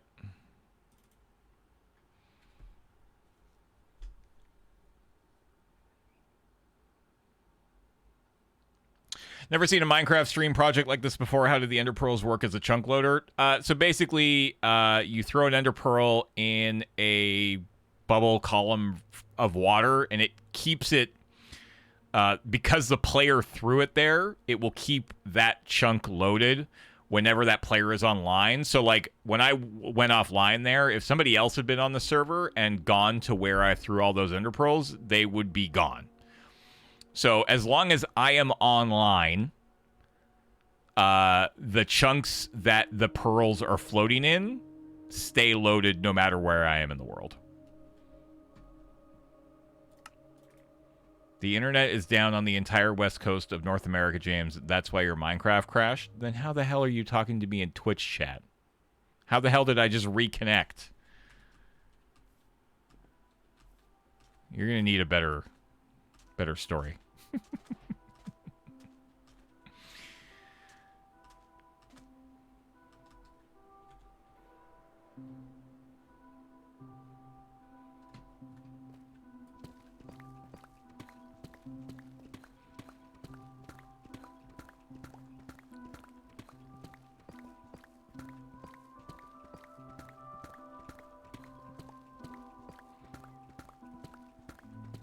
Twitch Shed has been dead for 6 years. Oh. I'm probably out of job then.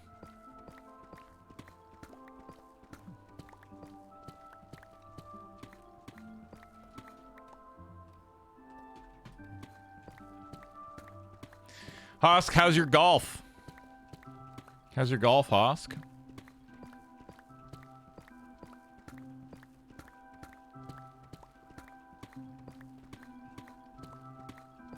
We should go golfing now that I'm back.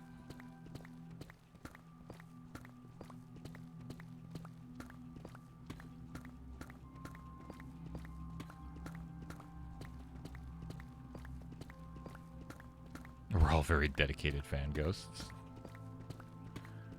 Do you have to reset the pearls since you got booted from the server? No. I played 18 on Cedar Hill last week. I will answer no more questions about that. I mean, at least you're able to play 18. Hopefully your body didn't revolt too much afterwards. I'd love to go do 18 at Cedar Hill, or even 9, whatever works for you. I really like Cedar Hill. It's a fun little course. No, you do not have to reset the pearls because you got booted from the server. No, it's whenever you die.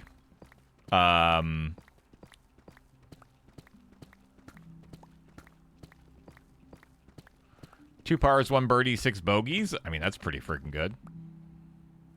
That's pretty good. 4 over par. 5 over par. I can do math.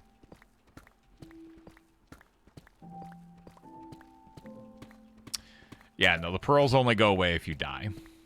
If they went away every time you logged off, it would be, I mean, kind of horrible, actually. It wouldn't really work if, as a thing if they went away every time you logged off.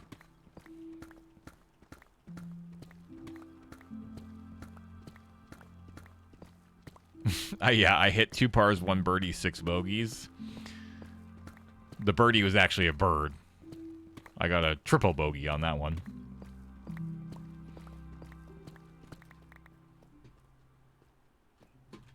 I've corrected my slice. I hit really well for 2 weeks, and now I've discovered a hook, which is new. You've overcompensated too much! Aim right again.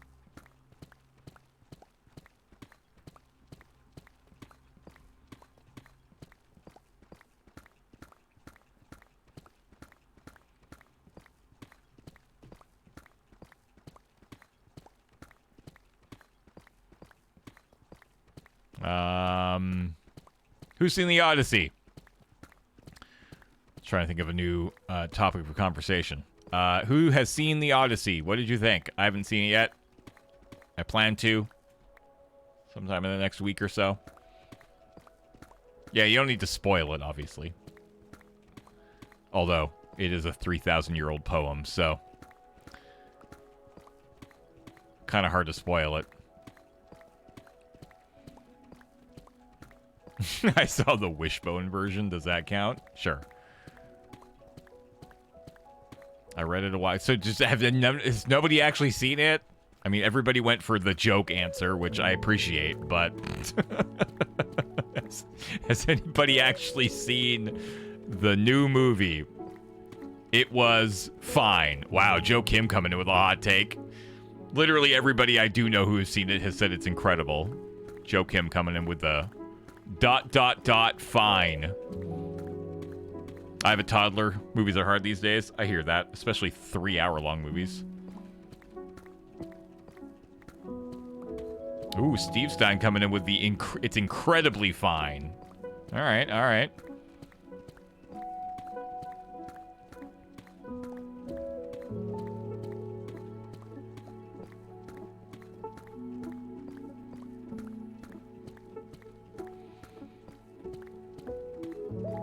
There's a lot of interpretation that I have problems with. That's fair. I'll say right now, I don't give a crap about the story. I just want the spectacle. I don't have any like I don't care about the Odyssey. I know the Odyssey. I'm familiar with it. I just want spectacle, and I know that I'm gonna get that. That's all I care about. I just want an incredibly gorgeous movie where I know that everything was done practically.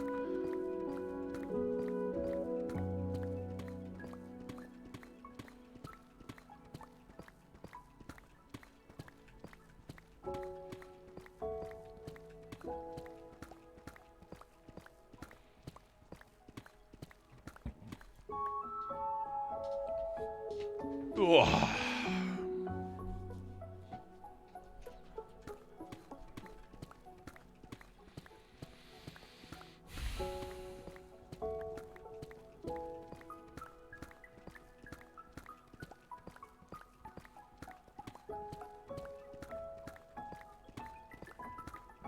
Are you saying it's about the journey and not the destination? Yeah.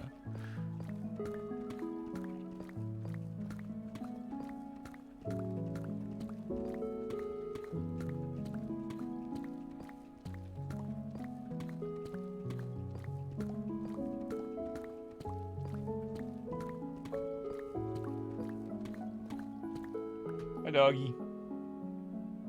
What's up? Okay, good talk.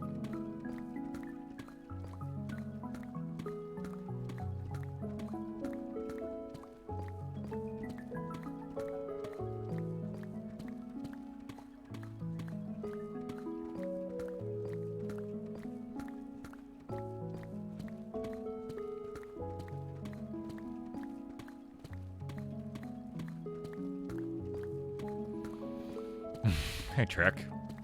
Well. Comes back from Europe and starts punching chunks without the morning stream. I mean, I'll be there on tomorrow. I'll be there tomorrow. I don't know. I put this bonus stream on the schedule before I even left because I was like, I know I'm going to be back. I know I'm not going to do Good Morning Moonbase. I figure I should probably do something. And halfway through the trip, I was like, I'm just gonna punch a chunk. What else am I gonna do? Like, I don't want to play any other game. I just want to punch a chunk.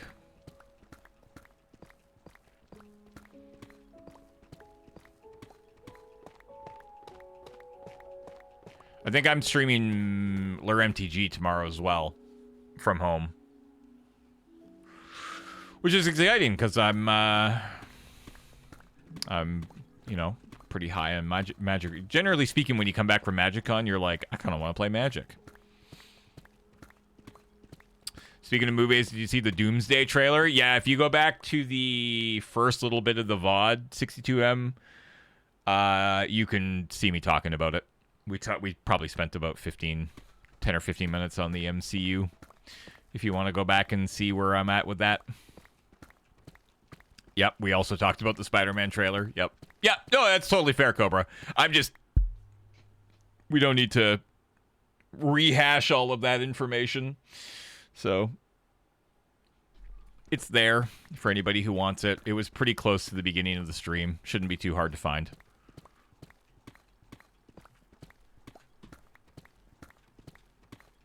Did you see the Batman Nightfall trailer? I don't even know what that is. I don't know what Batman Nightfall is. Is that an animated thing? Or is that the new... Oh, it's Rob Pat Bat 2. Rob Pat Bat 2. That's fun to say. Wait, now it's animated Batman? I don't know what's going on here.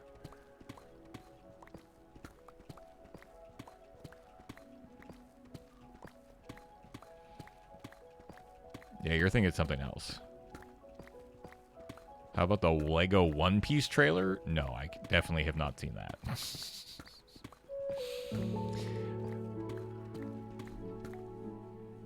I did finish reading Batman. It's called The Long Holiday. No, what the hell is that?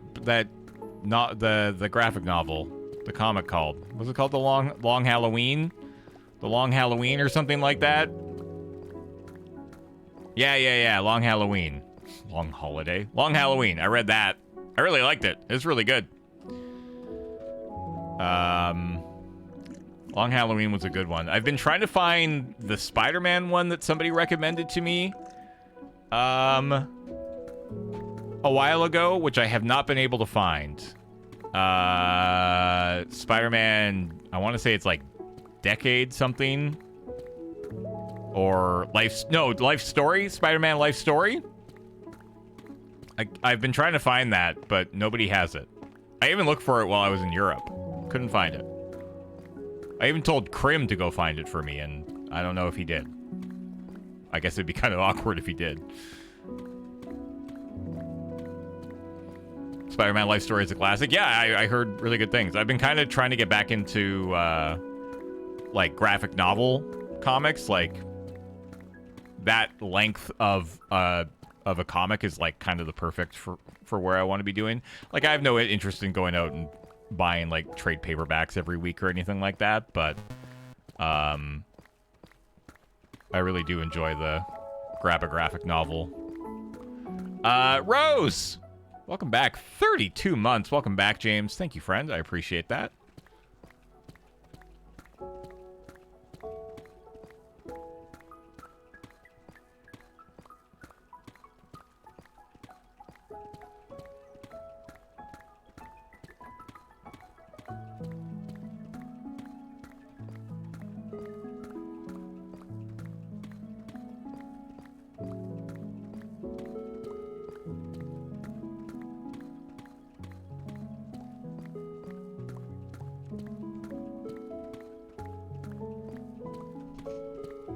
You read the short Marvel series Next Wave? No.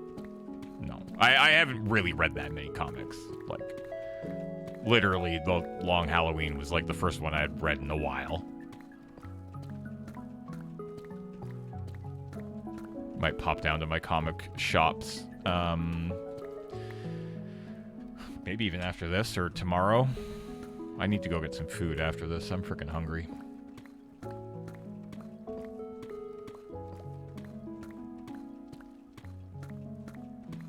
I'm freaking starving.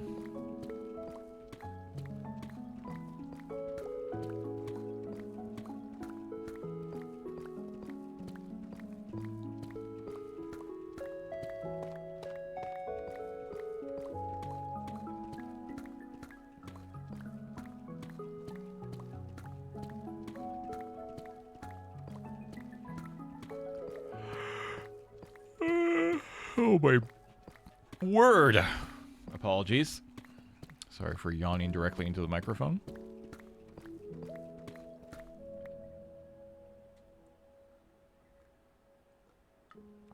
Oh.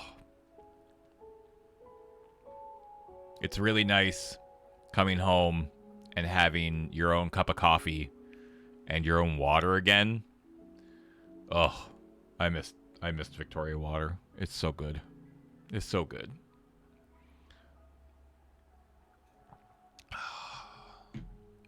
Yeah, your own water is peak. Nothing tastes like your own water. Speaking of being hungry, how was the food in Iceland? That trip was not really a food trip, Gray.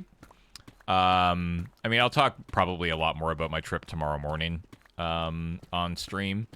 But, yeah, it was not really a food trip. Because we were basically just camping the whole time. So we were just going to the grocery store.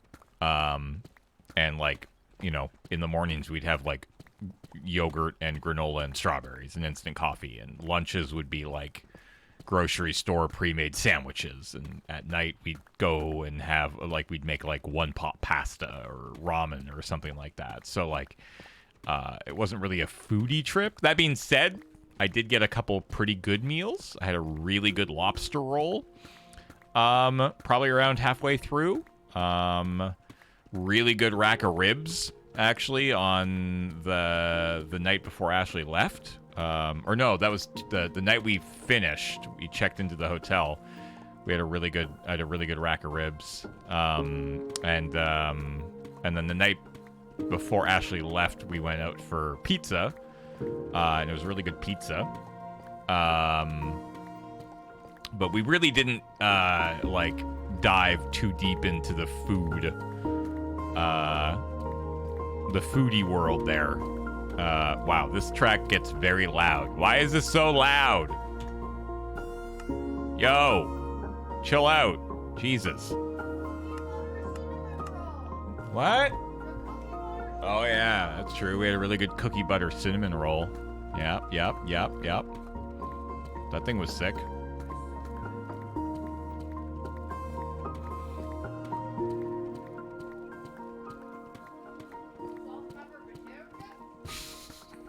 There were the potato chips, yep. So you didn't have, is it Hakarl? No, I don't know what that is. What is it? Educate me. Edumacate.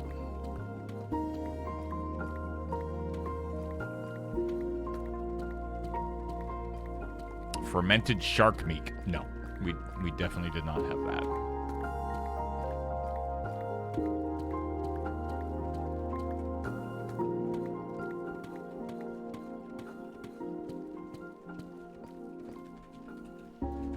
Oh, whoops.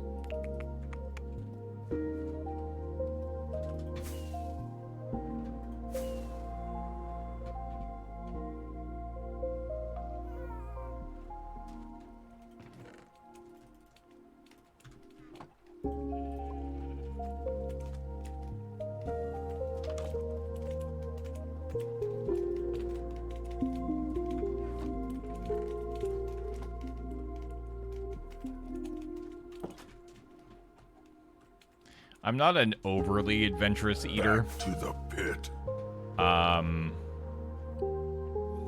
So kind of boring in that sense. Especially when you're just like driving around a country in a van. Feel like you're kind of playing with fire at that point.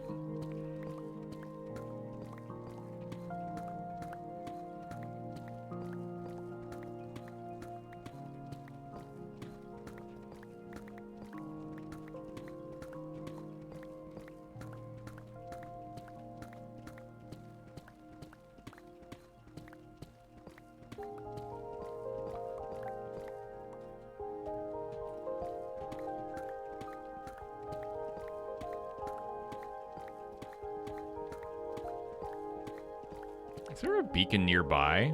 There is one right there. Is that just turned off? I wonder if I can turn that on.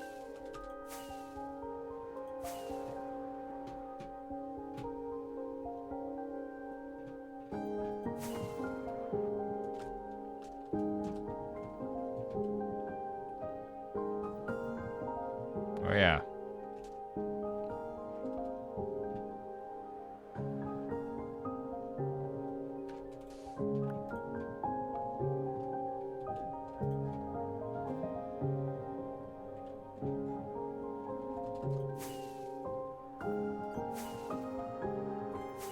Is this gonna reach over here?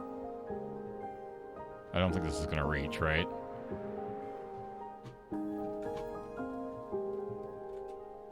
Nope. It's too far away. Nope. That's too far away. That's fine. It's fine. We don't need the beacon.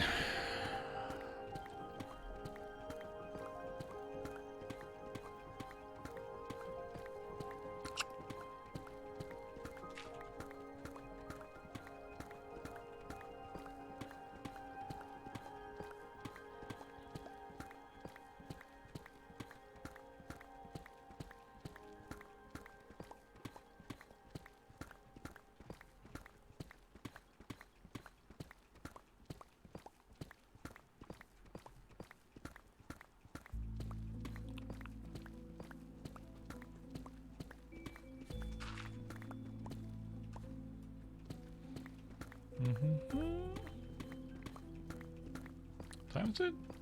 Alright, I've been going for 2 hours. Been going for 2 hours.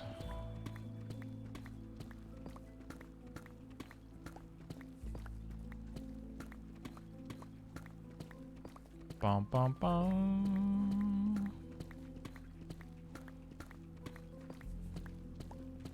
It might be time for a cookie break. Might be time for a cookie break.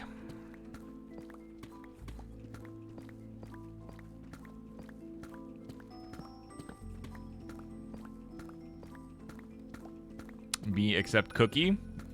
I mean, you can have a cookie. Not one of my cookies. But you can have a cookie. Yeah, I'll be right back.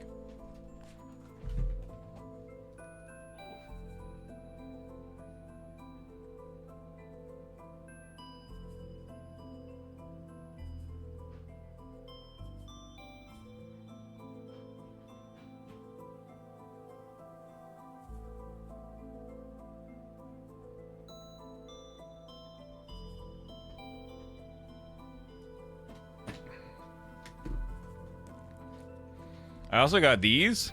Anybody know what this is? They look like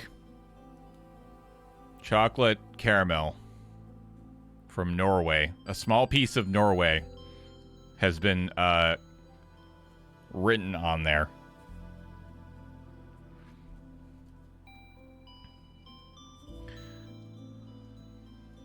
Oh, these are just plain chocolate?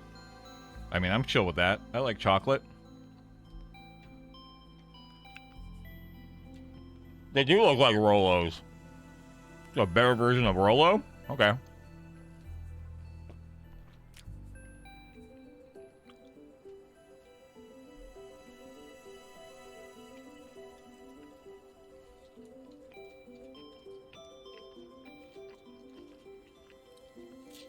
Well, let's find out. I hope these haven't been poisoned. That'll be awkward. Hello.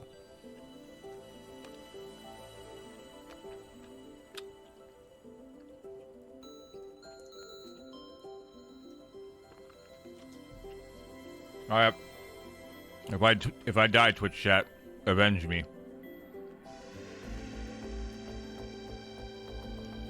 Alright.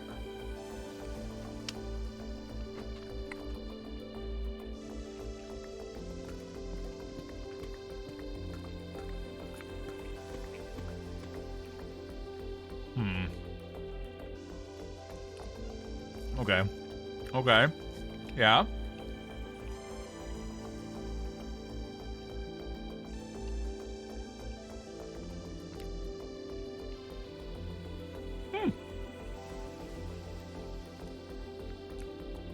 Yeah, they're pretty tasty. It's just, yeah, it's just milk chocolate. That's pretty good.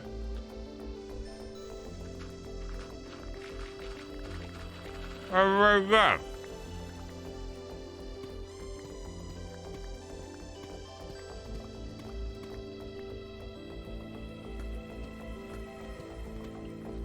Yeah, just standard milk chocolate. They're good. I'd eat that whole thing. Probably will.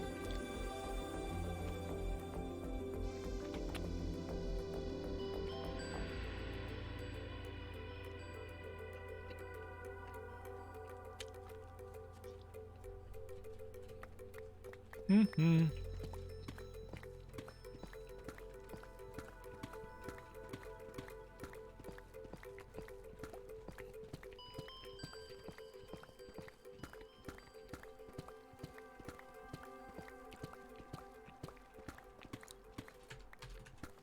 Bum. What's the other thing I got? Hold on.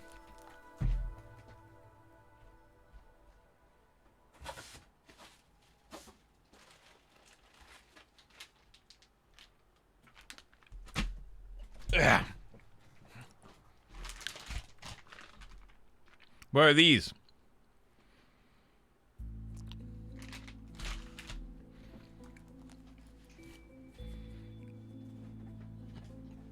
We got given so much goddamn candy in Amsterdam. Graham brought so much crap back. That's going to be at the office. I got, yeah, these, this, and some, like, random bag of Japanese candy. Piglets in, yeah, like, katja. None of this is in English. But apparently they are vegan.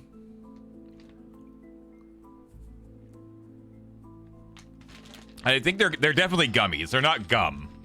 They're definitely gummies. I mean, what, we can try one. Oh, shit. Okay, that bag didn't open well. These are so cute. Little guy. All right. Same thing. If I die, avenge me. Oh.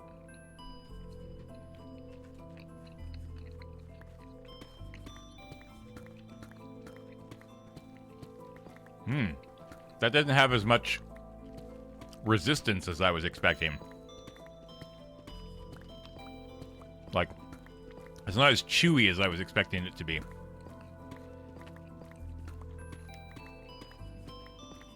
Oh, damn. Those are good.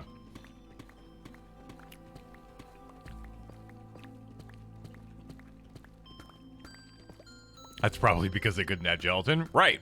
That makes sense. Not like marshmallow, but... Hey! Narkuru, welcome back. Tier 2, 98 months.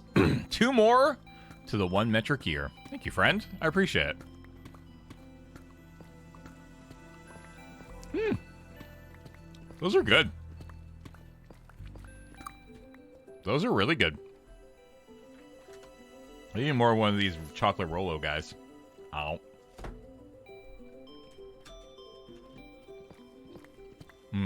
God, I like chocolate.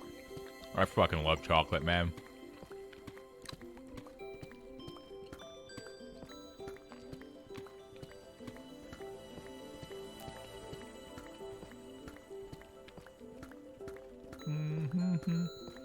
Chocolate is great. So good. Big fan. Not as big a fan on candy. Chocolate, I would pick like chocolate over candy every day.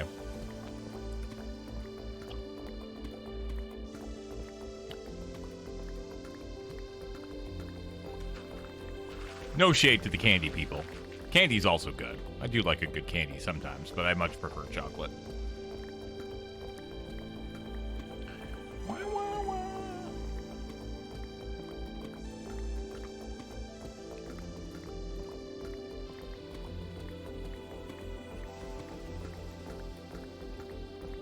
You've convinced me. I'm taking off to get a chocolate cookie.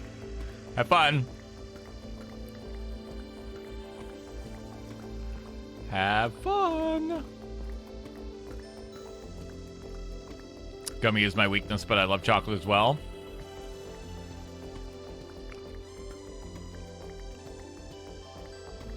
Some good dark chocolate and coffee and I'm set. Definitely more of a milk chocolate guy, but I'm also gonna, like, I'll also fuck with some dark chocolate as well, for sure.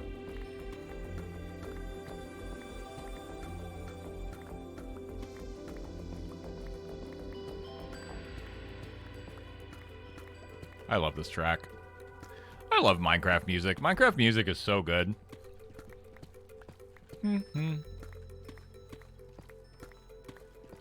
Some of the frickin' most recent albums have been so damn good.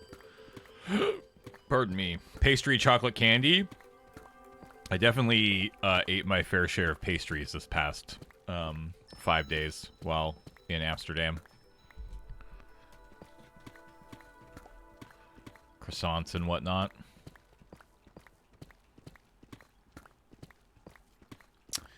I had a couple stroopwafels. I'm like kind of like stroopwafel is really good when you can like do the whole like put them on top of a hot coffee and like kind of like soften them up. But just raw dog and stroopwafels straight from the package is less than ideal for me. Fortunately, calories don't count on vacation. There's no way I came back and I probably lost weight on my trip. It was not a food-focused trip, and I, like, walked so goddamn much.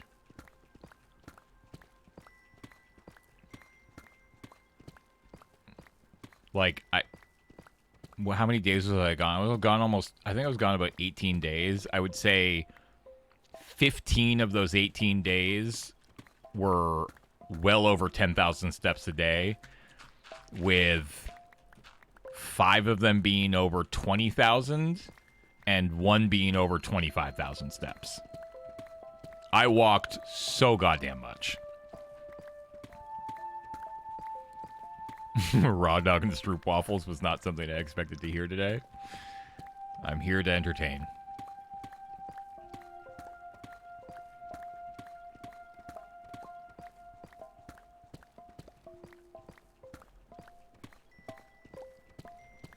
Hey, Bix.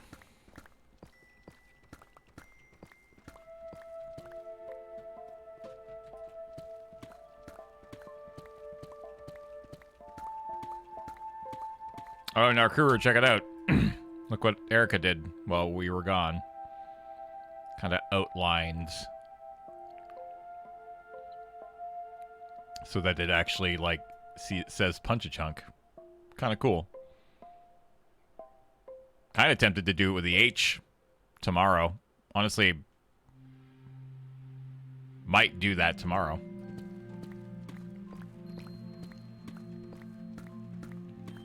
Why is it upside down? Because we didn't plan out the Punch-a-Chunk with this overworld map installed. We'd planned it. So this is spawn. This big plateau here is spawn of this world. And so even before this structure was here, the idea was we kind of stood at the top of this peak here and looked out across the world map and saw a nice big flat area to be able to do this.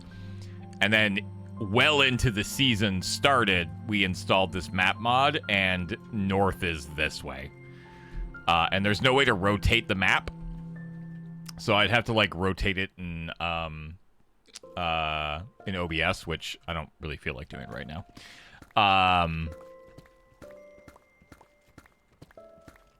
But that's why. Just simply because we didn't plan it with the map. Had I had the map installed before, we probably would have done that. Yeah, just simply turn your monitor upside down or stand on your head. Nice and easy.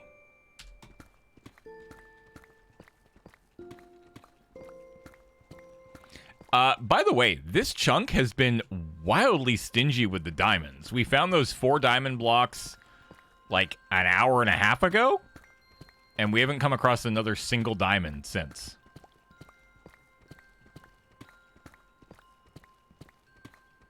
And I'm bringing that up so that the game hears me and we uncover diamonds shortly.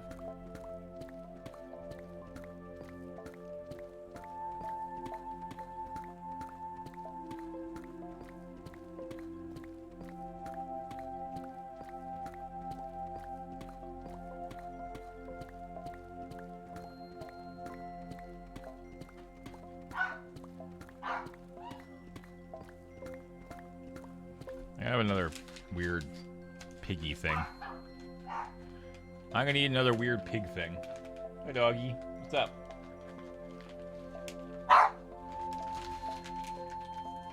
Want a piece of candy? It's a piggy. Piggies? It's because it's vegan, so there's no, like, gelatin in it. I should have known. And this is a chocolate. Oh no. There we go. Where did these come from? The convention. So stranger danger? Yeah, but I've already eaten them and haven't died, so. Oh, I was hoping I didn't have to work tomorrow.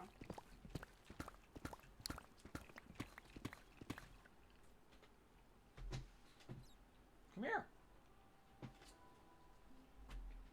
Ooh, I like the chocolate thing. Yeah, it's just really good Norway chocolate. Come here.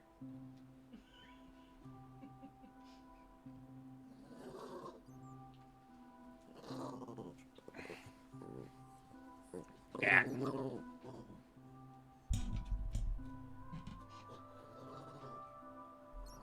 She's so mad.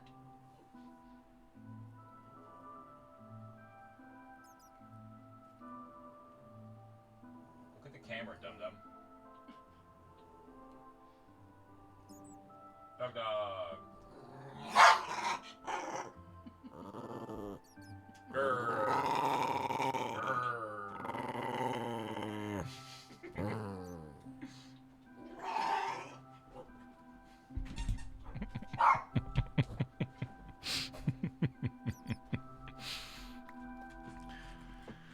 All right.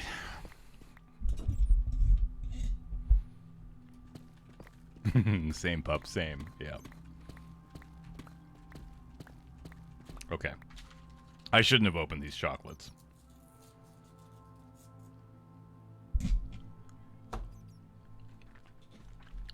How old is Jade? Almost 14.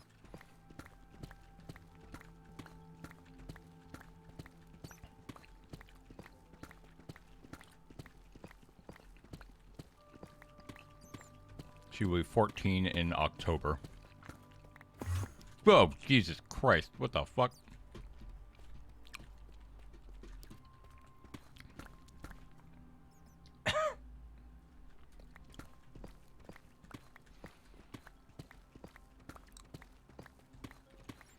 Nearly as old as Lur. Not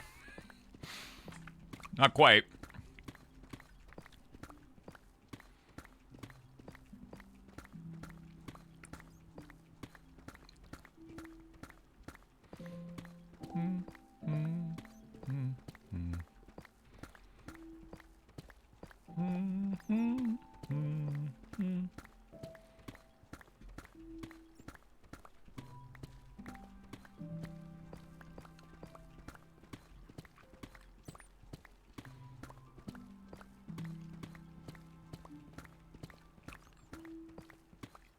Bum, bum, bum, bum.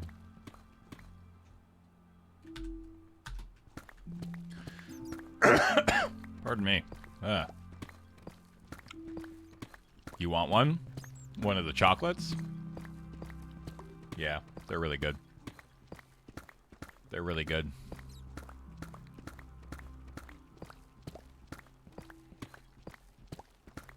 I should probably put them away so I don't eat them all. Although I think they were technically like, they were less like take home and more enjoy here. I'll definitely take the pigs to the office because I don't need to eat that whole ass bag of piggy things.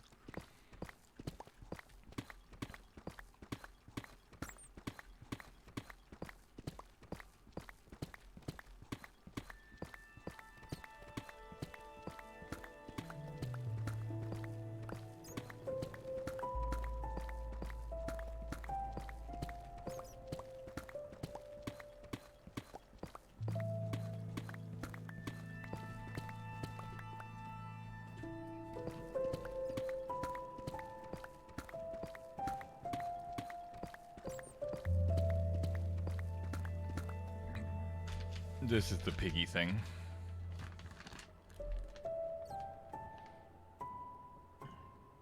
It's like vegan gummies from the Netherlands.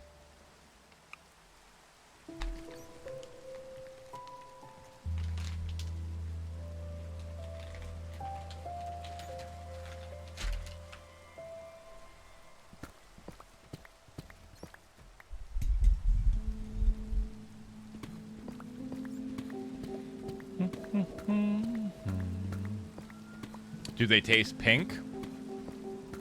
Kinda. Kinda. Yeah.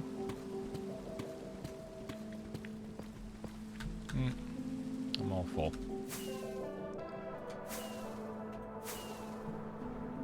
Oh, I should probably go turn this back off.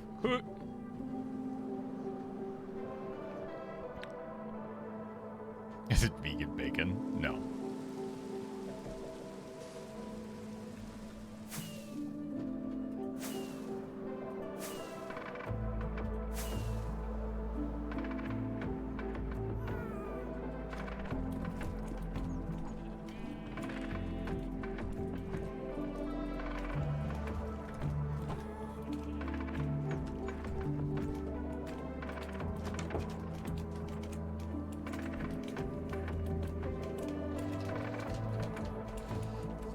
Hey.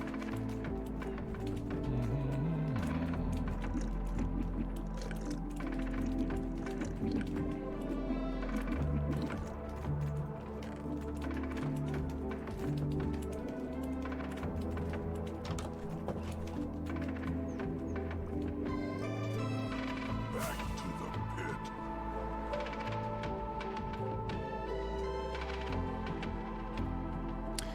Been a hot minute since I watched you chunk. I think last I saw you and Surge were racing. That would have been probably a few years ago. It's been a while since we've done that.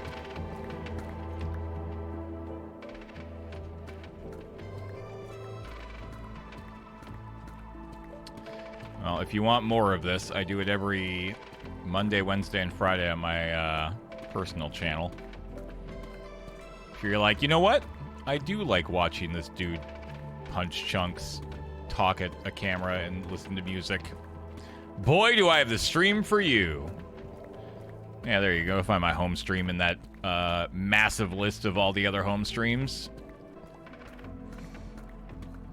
You should give all of those a follow. To be honest, you should give all of those a follow.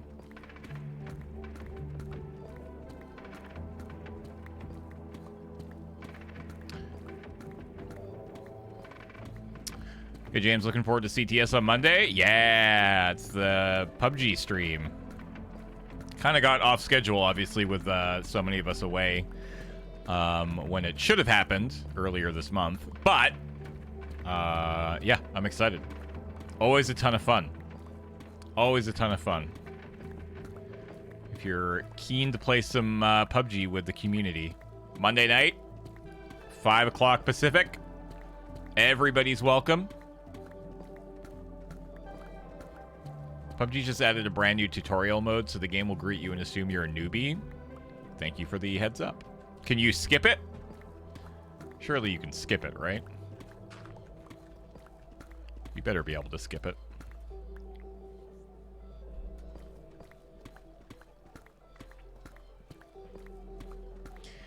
It's like 14-day battle pass of tasks. I think it's all optional. Okay, cool.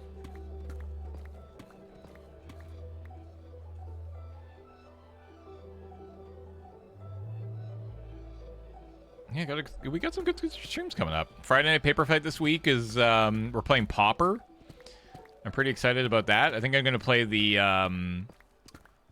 deck Gavin played at Paupergeddon a couple weeks ago.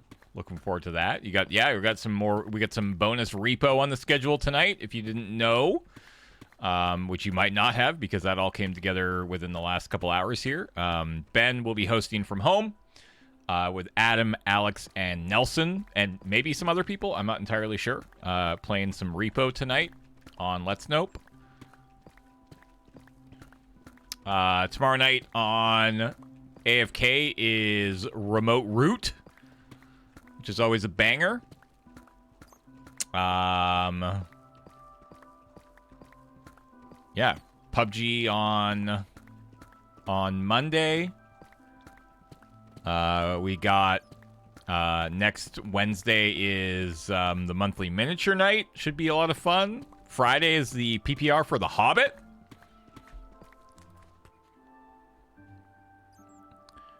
I will let you all know that I'm not sure when the next live is going to be. Normally it would have been this coming Saturday, but because so many of us were away for the last week and a bit, especially, it means that we haven't had a chance to shoot a lot of the stuff for the PPR on Friday. Ah! Oh god. Ow. And so yeah, we had to film that stuff on Saturday, which is again when we would normally have done live. So might do it in a couple weeks. Might do it Saturday after the PPR. And if we don't, I'll let you know. I'll let you know. We'll figure it out. We'll figure it out.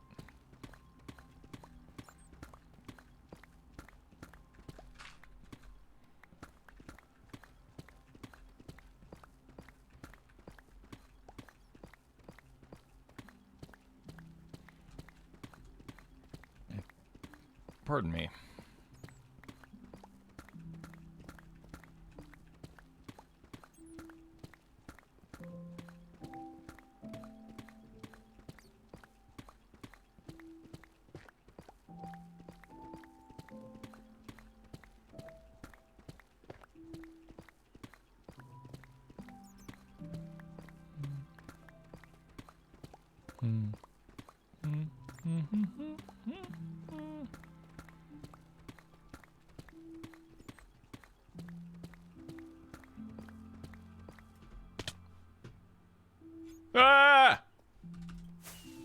Oh god. Oh god. Everything's fine.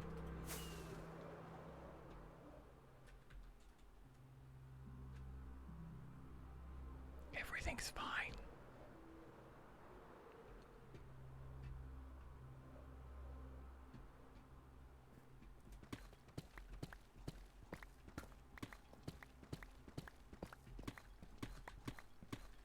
Okay, let's not fall down the murder holes again. Let's just not do that, shall we?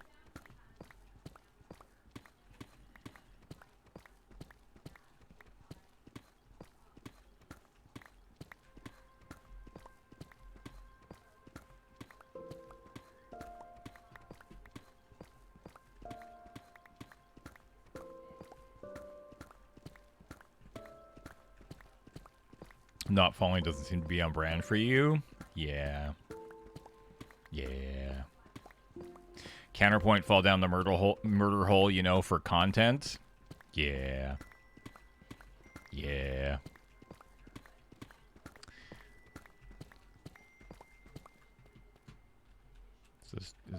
Is the monster still down there? Hello? Mr. Monster, are you still down there?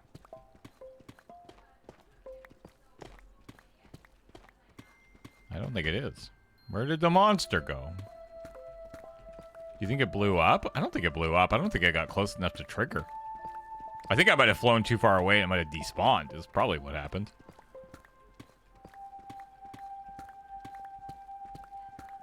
Oh, you saw the smoke? Oh, alright. I didn't even hear it blow up.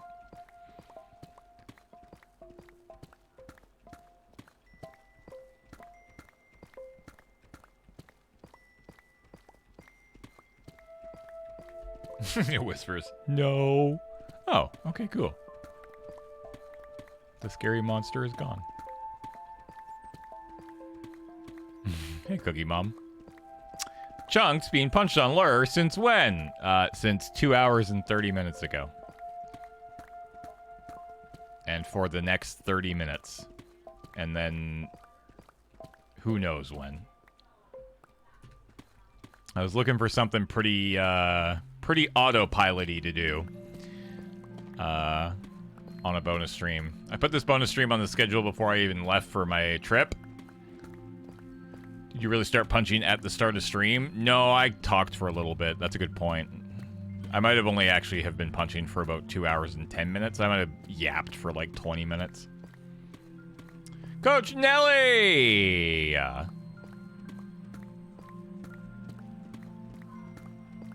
Oh, I guess I don't have the updated notification thing on this setup because that did not trigger the raid notification. Nelson, thanks for the raid.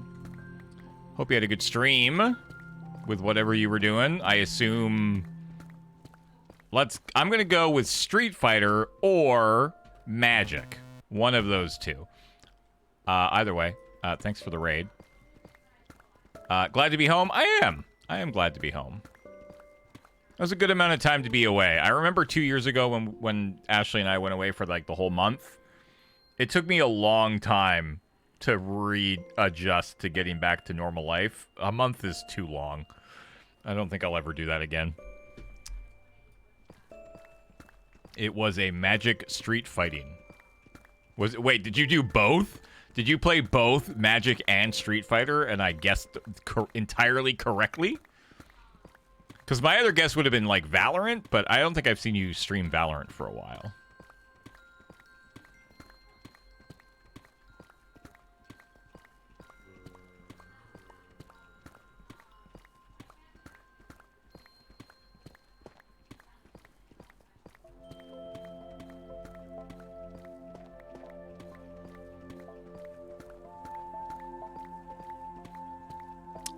Beckett, welcome back, by the way. 28 months. A hole? I'm in.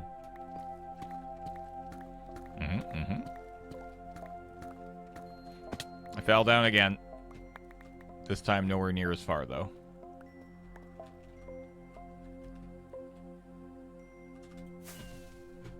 Ow. Jesus, that almost killed me.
Hello. Give me that. Give me that. It's my block. It's not your block.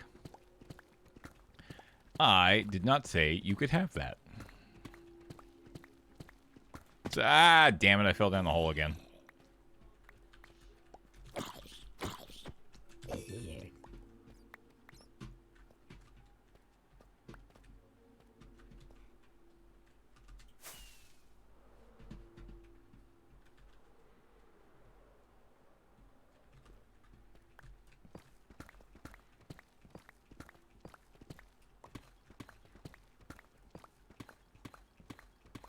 Better not so sure.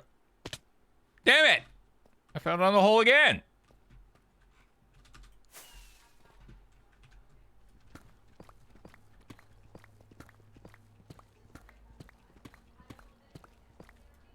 Damn it! Okay, this is starting to piss me off now. I'm going to bed.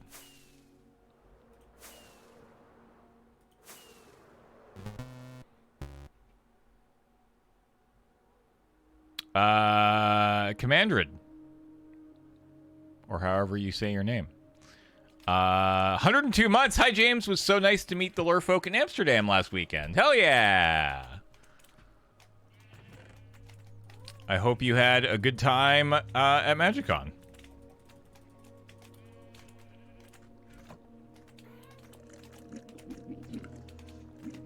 Yes, yes, I understand that honey heals only so quickly. I remember when you and Surge did the Punch-a-Chunk challenge. It's what's introduced me to Punch-a-Chunk. Hell yeah. Very much so. Awesome. I'm glad you had a good time. It was a good show. It was a good show.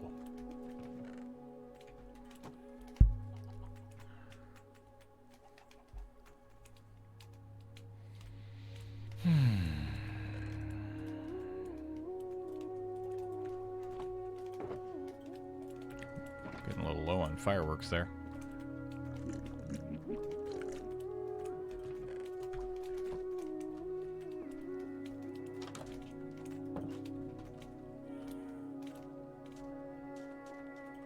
Back to the pit.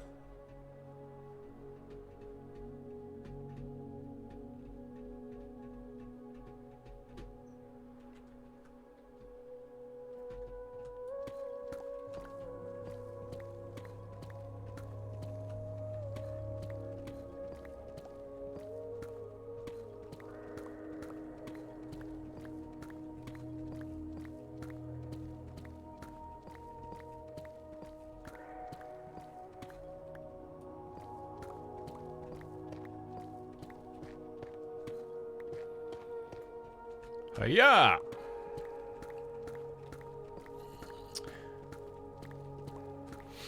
Hey, Jace. Thanks. I think it was 2019 or 2020 or something. Yeah, that sounds about right. That sounds about right.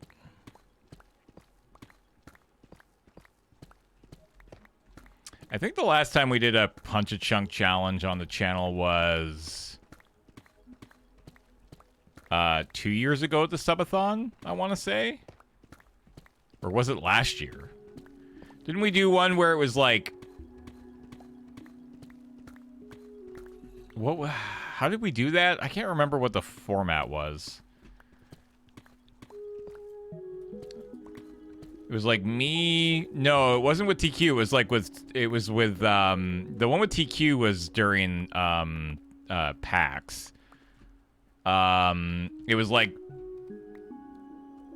3 versus 2, me and Serge versus like Graham and Alex and Corey, I want to say. I think that's what we did the most recent Punch-a-Chunk.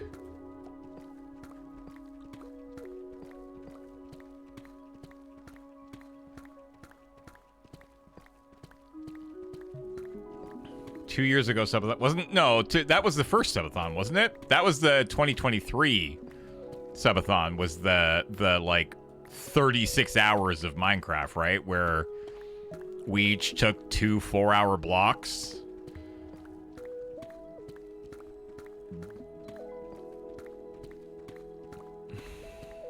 I don't think we did anything Minecraft last year.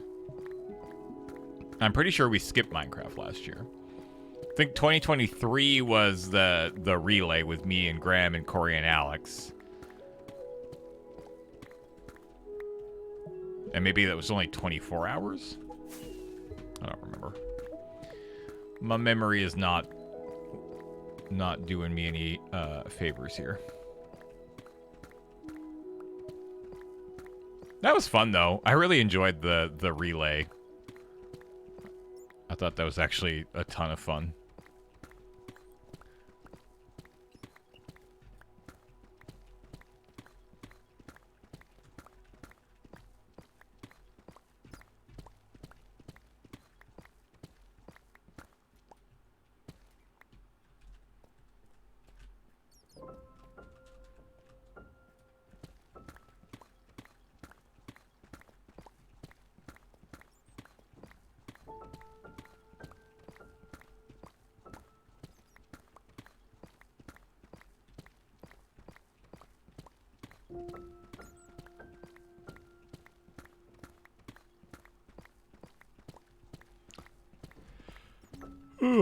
It's freaking warm in here. It's making me sleepy.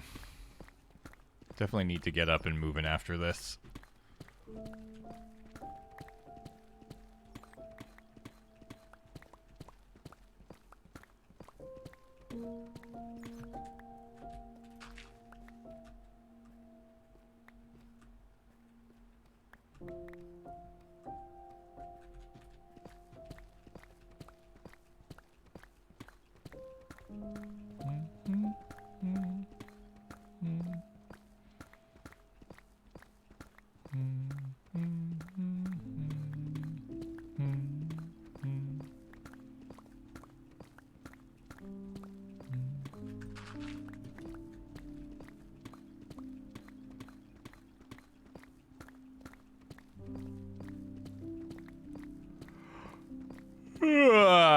Holy cramoly.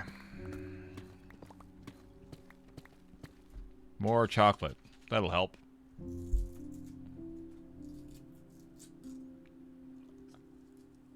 Uh-oh. I'm getting kind of melty. Uh-oh. I'll go put this in the fridge. I'll be right back.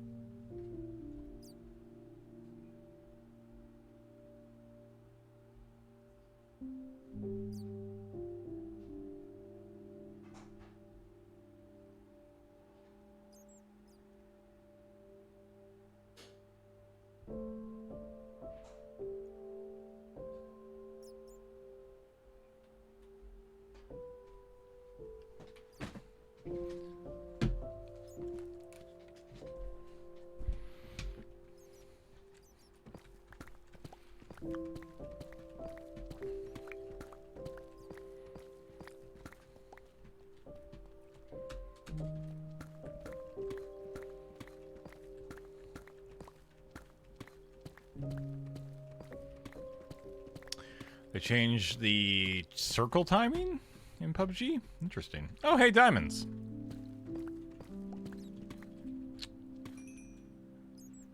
One diamond. Maybe more.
Two diamonds. And a wall diamond. Love that for us. Love that for us. Alright. I'm going to dig out this last layer here. And I think I'm going to call it a day. Because it is getting quite toasty in this room. And it's making me frickin' sleepy. And I don't want to be sleepy. I don't want to be sleepy. Sager, thanks for the resub. 116 months. Appreciate it. Yeah, a combination of my body thinks it's like... Oh, God. Like 11? Combination of body thinks it's probably closer to 11 p.m. And also, it's hot as hell in here. Not a good combo. Not a good combo.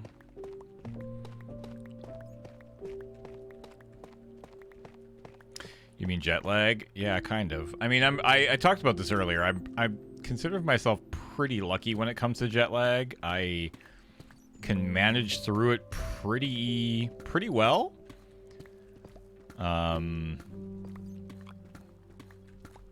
Like I'm not gonna. I don't think I'm gonna have a problem staying up for another 8 hours before I let myself go to sleep. But being in a hot room, doing a repetitive task while listening to the sleepiest song that's ever been made for this game, is just making it like 1,000 times worse. You know? It's just making it 1,000 times worse. Also, I literally just said I was going to do that last layer, but now I'm doing this last layer. Margie Argie! Thank you. 110 months. Yeah, we're definitely in ideal nap territory, and I definitely don't want to be napping. I definitely don't want to be napping. I want to get back onto my regular sleep schedule as quickly as I possibly can.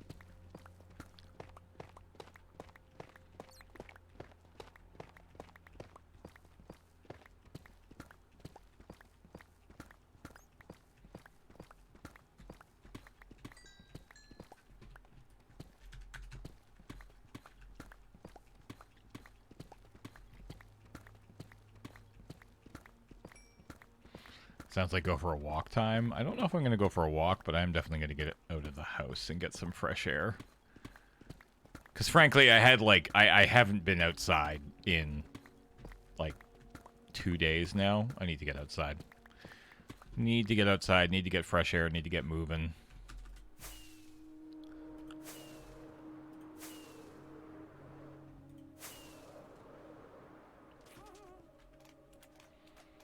Morning, James. Did you have a great trip back home? It was a pretty okay trip back home. It was long.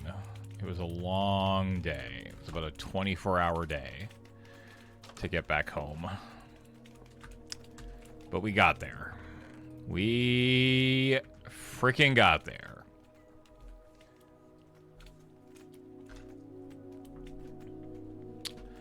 All right.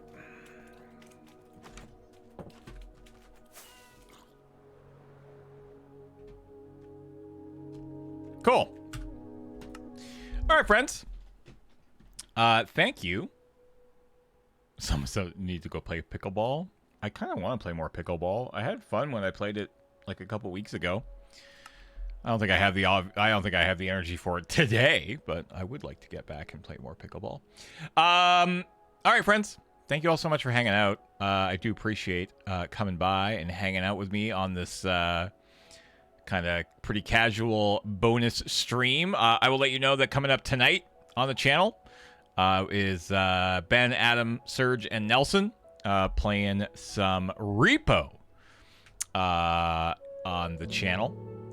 So that's coming up on Let's Nope tonight. And if you want to see what's coming up beyond that, head over to loadingreadyrun.com/live for the full schedule. Yeah. Thanks everybody for hanging out. I'll be back tomorrow afternoon at 1 o'clock for Lure MTG. So I hope you're able to come by for that. But in the meantime, I hope you have a wonderful rest of your day. Stay safe, do what you got to do, all that good stuff. And I will talk to you later. All right. Bye, everybody.